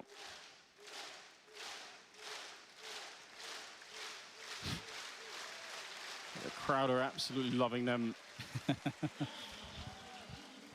Imagine what a depressing story would have been if Molodoi would have showed up today and just couldn't have landed shots like this. The fact that he's here and playing at this level, probably the most important player that they've had in the series so far. Yeah, nothing. He knew it probably wouldn't have made a difference, to be honest. The second half is coming up. And what do we have? A set of dualies on Yuri. I'm not seeing a diffuse kit on anyone just yet, so they are... I mean, Yakindar seems to be on a different level as well, which is super nice to see. He was so fucking good before. Yeah, the proficiency from Furia and just understanding this map and what to do has been great, so I wouldn't doubt it. Molodoi, that Ivy push, oh no. Oh, the timing is everything. there it is. Save just back straight into it, and honestly, it's easy to hit those headshots when they're crouched and their back is facing you. Damn. I was about to say, that's the kind of shot you almost always miss. Well done. And that was the utility setup. And even just getting the kill, you see someone's there, you know they're going to do something in the yard. That's the only reason why you would be there. Deep smoke onto the inside of the C connector as they are all in Pop Dog looking to get out here. Oh, I missed the timing. It has to be flawless now. They need the bomb plant, they need the round, or they will get knocked out of the tournament almost certainly. Yuri, he does go down here, and that creates at least a path onto the site. Molodoi trying to retreat as he's firing off those USB shots. It's going to be Fallen, Yakindar? Okay. Hop guy then. Around and very likely to what's left of any hopes here for MIBR. It's a good shot for Breno to begin with. He's flanking out. He wants to help out a little bit with his teammate here, but he's also very exposed down No to bullets. And There it is. to find the last couple of kills here. Furia. Damn, 11-2. Retake looked way too easy. Imagine how hard Totte would pop off if he got a new igloo. That would be a 10. That would be a 10. Calm and collected demeanor that has been consistent, even I think throughout the ridiculous brawl of the first map that we saw. Yeah. Damn. They are the issue here, Anders, is Furia are just leveling up as time goes on. 11-2. Tactical pause from MIBR. Is there any way to salvage this one? Who would have thought this many years later, moving on, that we would still see Fallen on big stages doing stuff like this? I can't believe it. It's beautiful. It puts a smile on my face. It's quite sad that I'm missing. There's nothing like it. Have you thought about a food free to pit? No. By the way, no. Molodoi's fought. And it looks more and more sad that I will miss the NIP game, but that's how it is. Second map. How do you explain this? You can't. You honestly can't. No one could have hoped for it. I've heard a lot of people say, I really hope the Molodoi performs on the stage. We could all understand why it wouldn't be the case. That's the expectation. But the fact that he's delivering like this, I mean, we can't talk about it enough. And listen, the crowd, they recognize they're putting some respect to his name, calling him out here. Oh, don't block him. Give him a chance to work with that M4. Backup is being called for as well. They know that Breno is back there somewhere. He's just not scared at all. Complete lack of respect here as he just wants to put more pressure. Wants to kill MIBR before they can really get woken. 1 hour from now. Bursting away, taking down Breno. So, I'm not taking a gamble. I need to fix myself, relax a little bit, get myself out of here. You know, all of those things, Brian. Molodoi is ready to send MIBR packing. He top frag on the first map. Now I will send you guys over to Hector. 17-3. Insani left wondering, how can I escape? It's been a good Friday so far, though. I really like it. And he's up hunting. He's actually going to try and find him. Insani's right there for the take-in. A quad kill. The crowd calling his name. the ascension in Astana for this young kid. As Dance is in the appeal rate or no? So far, but a little smile. Just having fun here. You think they will have everyone as just pistols there? There's a high chance we miss it then. Even able to take a dink at the end, but still staying up. 12-2. He's mid-game. It and is for MIBR. Well, I'm looking for him. Tech9's, the Eagles. It's not looking good in terms of what they're working with. Interesting molly there though. Kind of failed, you know. 18-3 is a ludicrous scoreline for a good thing it's my match. decision. Wait, what? How often does it happen? It can't be that often. Do you have a gavel, Brian? He's got the Galil in hand. He's known to like some aggression himself. Oh. They will send the entire MIBR army at him just to try and get rid of it. Oh, they look broken and defeated, MIBR. They do not look like they have any dream or any hope of coming back into this one. There was a moment, maybe in the second half, you think, all right, we're in the pistol, but I doubt there's much more left. The kills. Just remember that Exit has 11 because he has an ace. Otherwise, they are just your own work. completely bereft of kills Fake. on that side. Fake news. Unable to fry. Classic fake Brian news. I mean, again, Fury have been hitting everything hard. The strats, the tactics, the team play. Fake news. The clutch. They've got it all right now. As we You're also an imposter. You were also triggering him to be more vocal. Or actually, no, I don't remember that. Forgot about it. I forgot about it. I don't remember that. Experts say that should be avoided at this point in time. He's in a particular kind of mood, and they're walking it. They're actually creeping out the whole way. 23 seconds, trying to turn the corner here at Ivy. Molodoy spots them out, does line up a lot of damage. Molodoy, that was Caserato. Fallen. Oh, Fallen gonna get one as well. There it is, chat. Trying to see if they could get it done. Molodoy not really being put into play yet. There it is, chat. 13-2. And it's Furia making quick work of MIBR on that second map. 13 to motherfucking 2, beautiful people. That is a spectacular victory. What else could you say? I mentioned that on Wednesday already, classic old school final. Which one? Fury Astralis? Finals? No, it can't be. No, actually it can, yeah. No, Astralis Nip. Oh yeah, there was, yeah. That we saw Furia leveled up, and one of the biggest. All right, beautiful people. The rookie of the team, the hometown hero of the I'm gonna sadly miss the talk things and so on like this. Like I said, I need to relax a little bit and then also get myself up and down and ready. Thanks for watching, everyone. I'm sending you guys over to Heku, so you will not miss anything. Leave the nose patch on for the meeting. No, I'm removing it. Don't you worry. And hopefully I catch you guys tomorrow. I'll be streaming tomorrow as well. And the appeal is in. Wait, the appeal is in, really? All right, let's see here. How do I see it again? Do I have time? I do have time. Not too much, but a little bit time. All right, cool.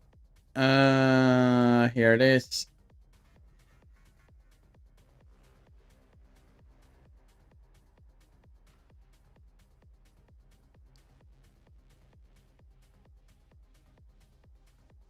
All right. I will give you an actual apology. I'm sincerely sorry for calling you a Dane. From now, I will only call you Skånebo.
It's gonna be so nice to take a bath with Dance's money that he won from the Inuit tournament, by the way. Oh.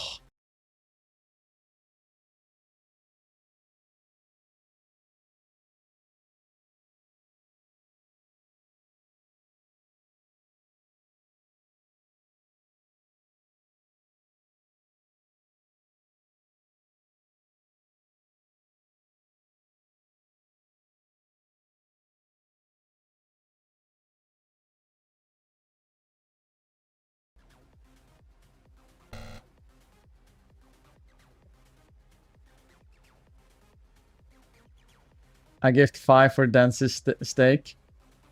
Is that the thing we're doing now? I mean, it's Brian who decides, not me, right? So, if he wants to unban him, he unbans him. Fucking Finland svensk.